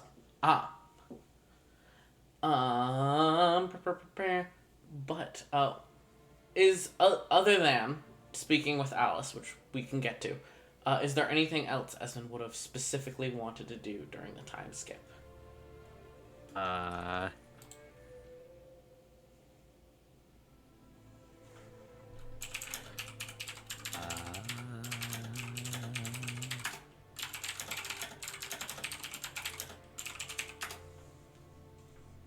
Fair. Hey, Nemesis. Here, Oh, I'll No, ask. it's fine. Shoshen or Nemesis. After that conversation you guys had, and Shoshen revealed some stuff about the group that she was from, the Thorn Band. Would either of you have mentioned the Thorn Band in any respect to anyone other than each other? No. No, Okay. he hasn't yet, so... Save you wanted me to check. I will call I him just out. wanted to know. What, bitch? Listen. I'm living. You are. Did you want to speak to Nemesis or no? Without that knowledge, it's not applicable, so it's okay. Fair enough. I mean, I'm sure you know that she's from there. If you have explicitly ever told Esmond part of the Thorn Band, we will have to roll quite a few things back. All right. I mean, you know what? She probably just wouldn't have said anything necessarily, unless it was the very first time they met, but that was a while ago. Yeah. Mm-hmm. So that might have even been before that, Savior, and who knows? Maybe the name didn't even stick with you. Esmond is forgetful. He's not actually. He's just terrible at keeping up contact. God, that's valid. That's fair. So she probably hasn't mentioned it since she got to the settlement, but she probably at least vaguely mentioned it the first time you met X amount of years ago. He just forgot, because I think it's been until several. right now. Mm-hmm. Crazy. I mean, I think it's more fun if Esmond stays not remembering, in my opinion. Yeah, just the Alice thing then. Alrighty. In that case, I will say that this is rather early on in your lessons, Alice. So this is before the conversation with Havoc. Okay, so I'm not okay. Yes, you haven't had conversation with Havoc. Don't worry about it. You can hear it in the recording. Was it? It wasn't the first one, right? What do you mean? Like the one where Havoc was called him a bird. No, it was that one. It was that one. Oh yeah, he wanted to talk to her after that one. Would I was when Alice comes back, he wants to talk to her. Oh, I thought you had said that before you even mentioned Havoc. No, it was when she came back from the rift when Powell asked to go. Yeah, that would have been before Havoc. Havoc had that conversation with Alice after a couple different lessons. Oh, okay. Never mind then. Okay. But Alice, you get back from that very first lesson, when Pal had Sure, been I'm trying mad. to convince you to bring him along, and Okay. and I assume Esmond, you seek her out to speak with her. Yeah, but I did kind of want to talk to her after the conversation with Havoc. We can do both. Let's do the first one first. Well, that would be the first. That would be the first one. Okay. That's what I was referring. I'm sorry. All right, that's fine. Alice, I assume you would have mentioned to Esmond that a conversation happened with Havoc. Yeah. Okay, then you two are free to pop off. Go right ahead. Thank you very much. Thank you. Of course. Thank you. Spare a shilling for my cup, please. Yeah, here. Here's a shilling, I guess. I'm gonna do the Foley work. Anyways,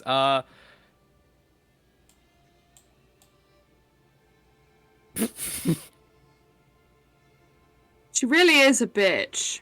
no, she is. What? Like, I literally was minding my own business, and she decided, I'm going to fuck with Alice today. Because why not? She does seem a bit. What's the word? Presumptuous, I think. You can find a lot more colourful words to describe her. Yeah, I'm trying to sort of, in my practice of, being a, whatever it was that she called me, the adjectives she used in preface to pacifist, I'm thinking maybe I can also soften the blow of my words, so maybe that will... I don't know. Called you a bird. I mean, not really a bit. How would she... I'm not quite understanding where she got bird from. I don't even know what that means. I mean, I have wings, but that's not really a bird. That's more of a... Lucius has wings. Anybody's a bird, it's him.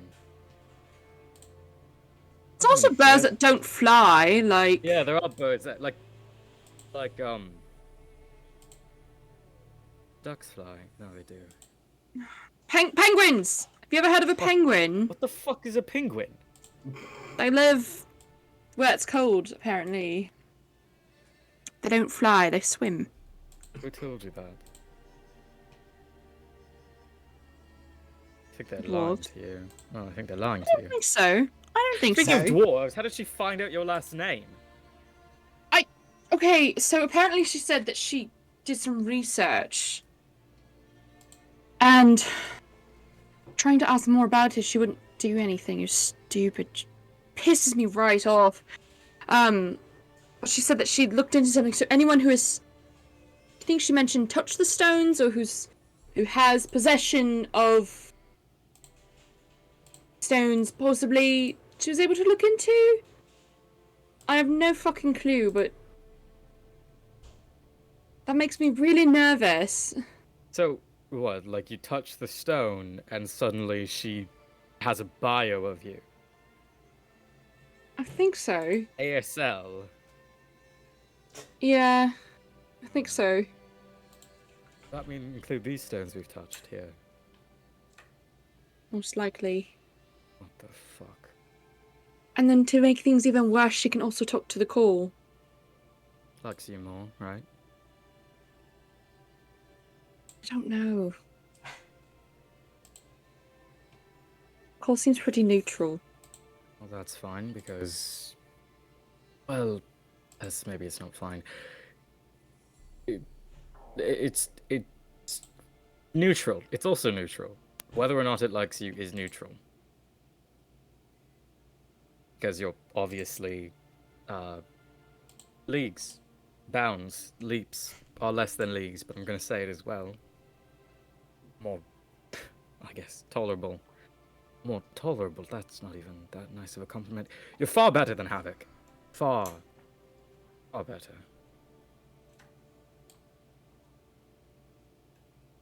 Don't know who she also thinks said she is. What?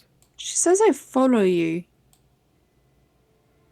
Not really. She I said, mean, you followed me here, but that's because I yeah, but asked you to. yeah, I know, but she made that a point, like it was a bad thing. Is it? Does she not have people that she would follow as well, or people that would follow her? Are people less than what they are as an individual just because they have decided to follow someone somewhere? Maybe somewhere that could be better for them. I don't think that's a bad thing, Alice, and you don't follow me like some kind of animal. You follow me like family.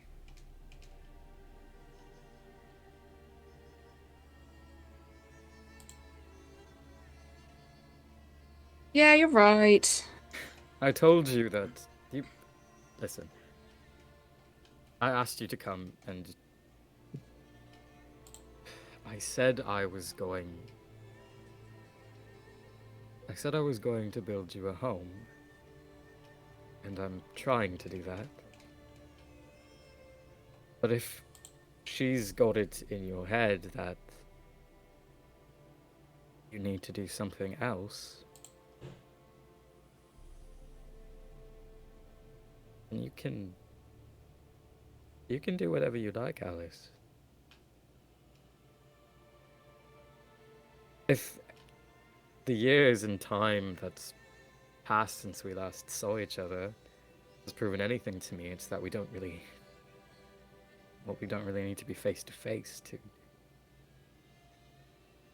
to maintain whatever this is.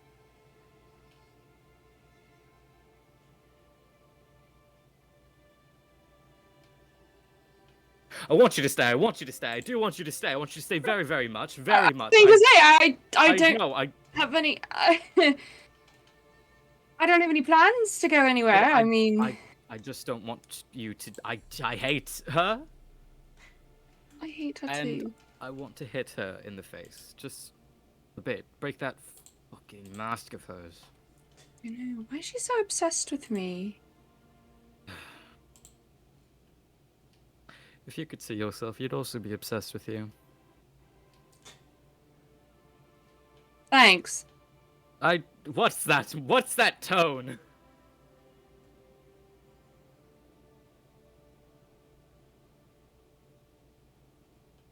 You get it. Yeah, good. It was a stupid conversation, but right, you know that Powell is talking to what's that one's name? The one with the panther. Spectre, yeah. Spectre?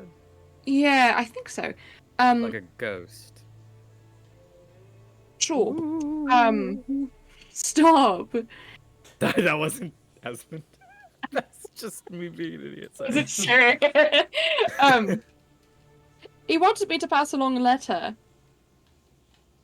By the way, I'm not sure if you know that that's going on. I mean, it's completely up to Powell. I don't want to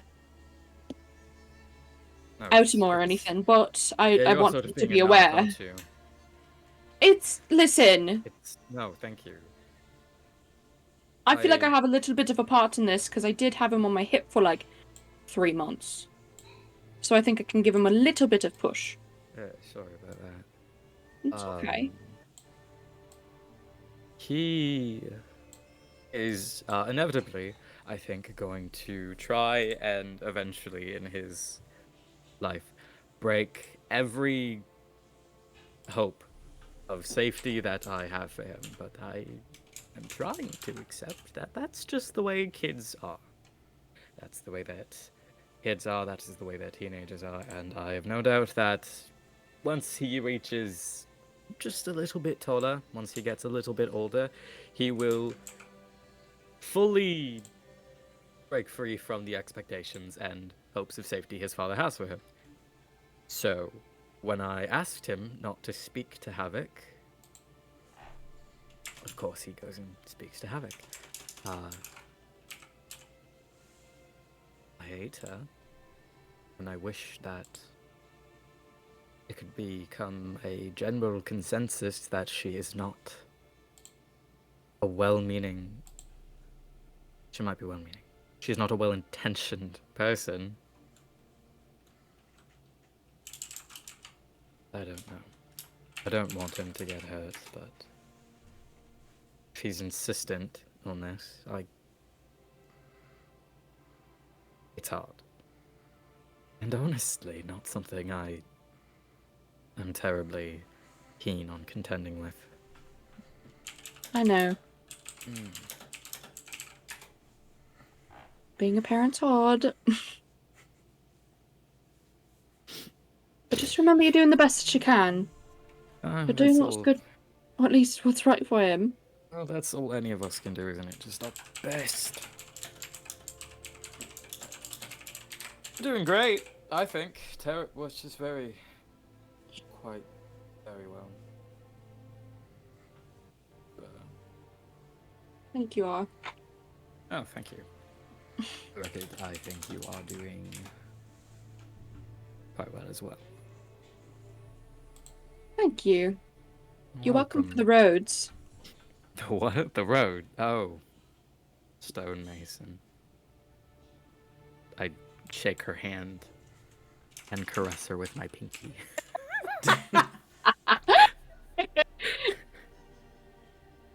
I don't do that. Terrible. But How are you feeling though? Because I've been so busy, I feel like there's busy with everything. It's sort of like we hadn't seen each other since I left over many years ago, and I feel like we just sort of jumped right into it, and we've just been jumping ever since. Tiring.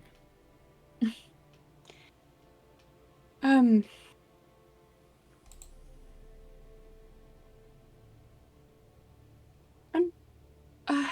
scared.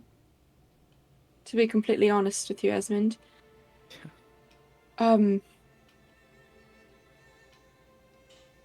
mean, everything has just happened within weeks. And I mean, don't get me wrong, I wouldn't change it for the world, but it's definitely a really huge jump, and it's just the most people I've met in my entire life. Yeah. And I mean, you'd be feeling the same, but the only place I ever called home, I just kind of got up and left. And again, I wouldn't change that for the world, but now I can see stars and I'm being called things, and you're literally building a town. I said I would. Like, a whole thing. I know, and it's different when it's happening than a promise. It's sort of different as well when you're trying to build a town and Yeah. you have masked people crawling out of that's to tell you to put on weird necklaces, and you watch your small druid friend grow up outside her tent for 2 hours. Yeah, it's a lot, and I'll get used to it. It's like, the water being too cold. You just ease into it. Yeah. May as well dunk your head on. I hope. Well, I hear that actually acclimates you quicker. Not sure how you do that in this situation. True. But I don't know if you want me to tell you that it's okay that you're scared.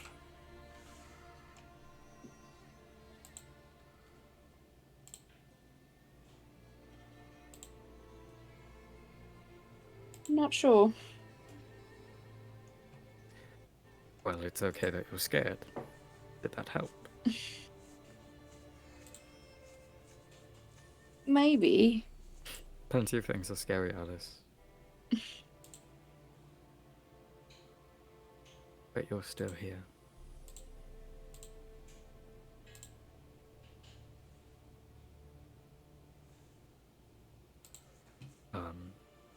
Thank you for that, by the way. Oh, yeah, no problem.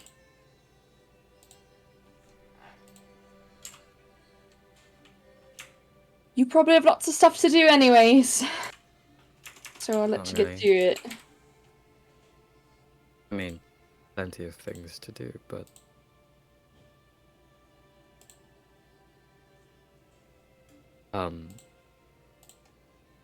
But what? Do you still have the, letters I sent you? Of course. Right, make a good friend, Alice. I know that this is the most people you've met in your entire life, but out of... Find any one person, make a good friend out of them. Obviously of me, but for this to be sort of sanctimonious and dramatic in the way that the, I suppose, writing of a bard should be. Make a good friend and you ask them to read those to you, maybe. I'll Teach them Braille. no.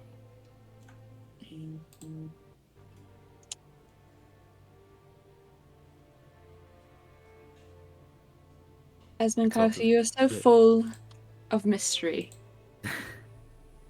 Not really. Just dramatics, I think, is more appropriate.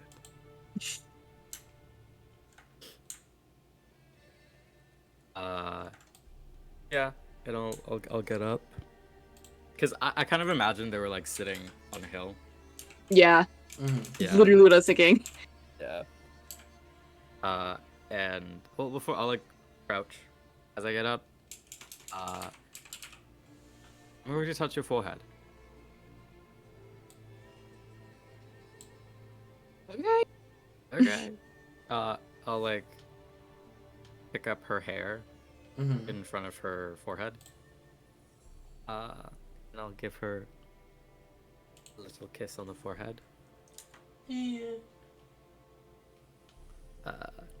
And yeah. That's all. I love they.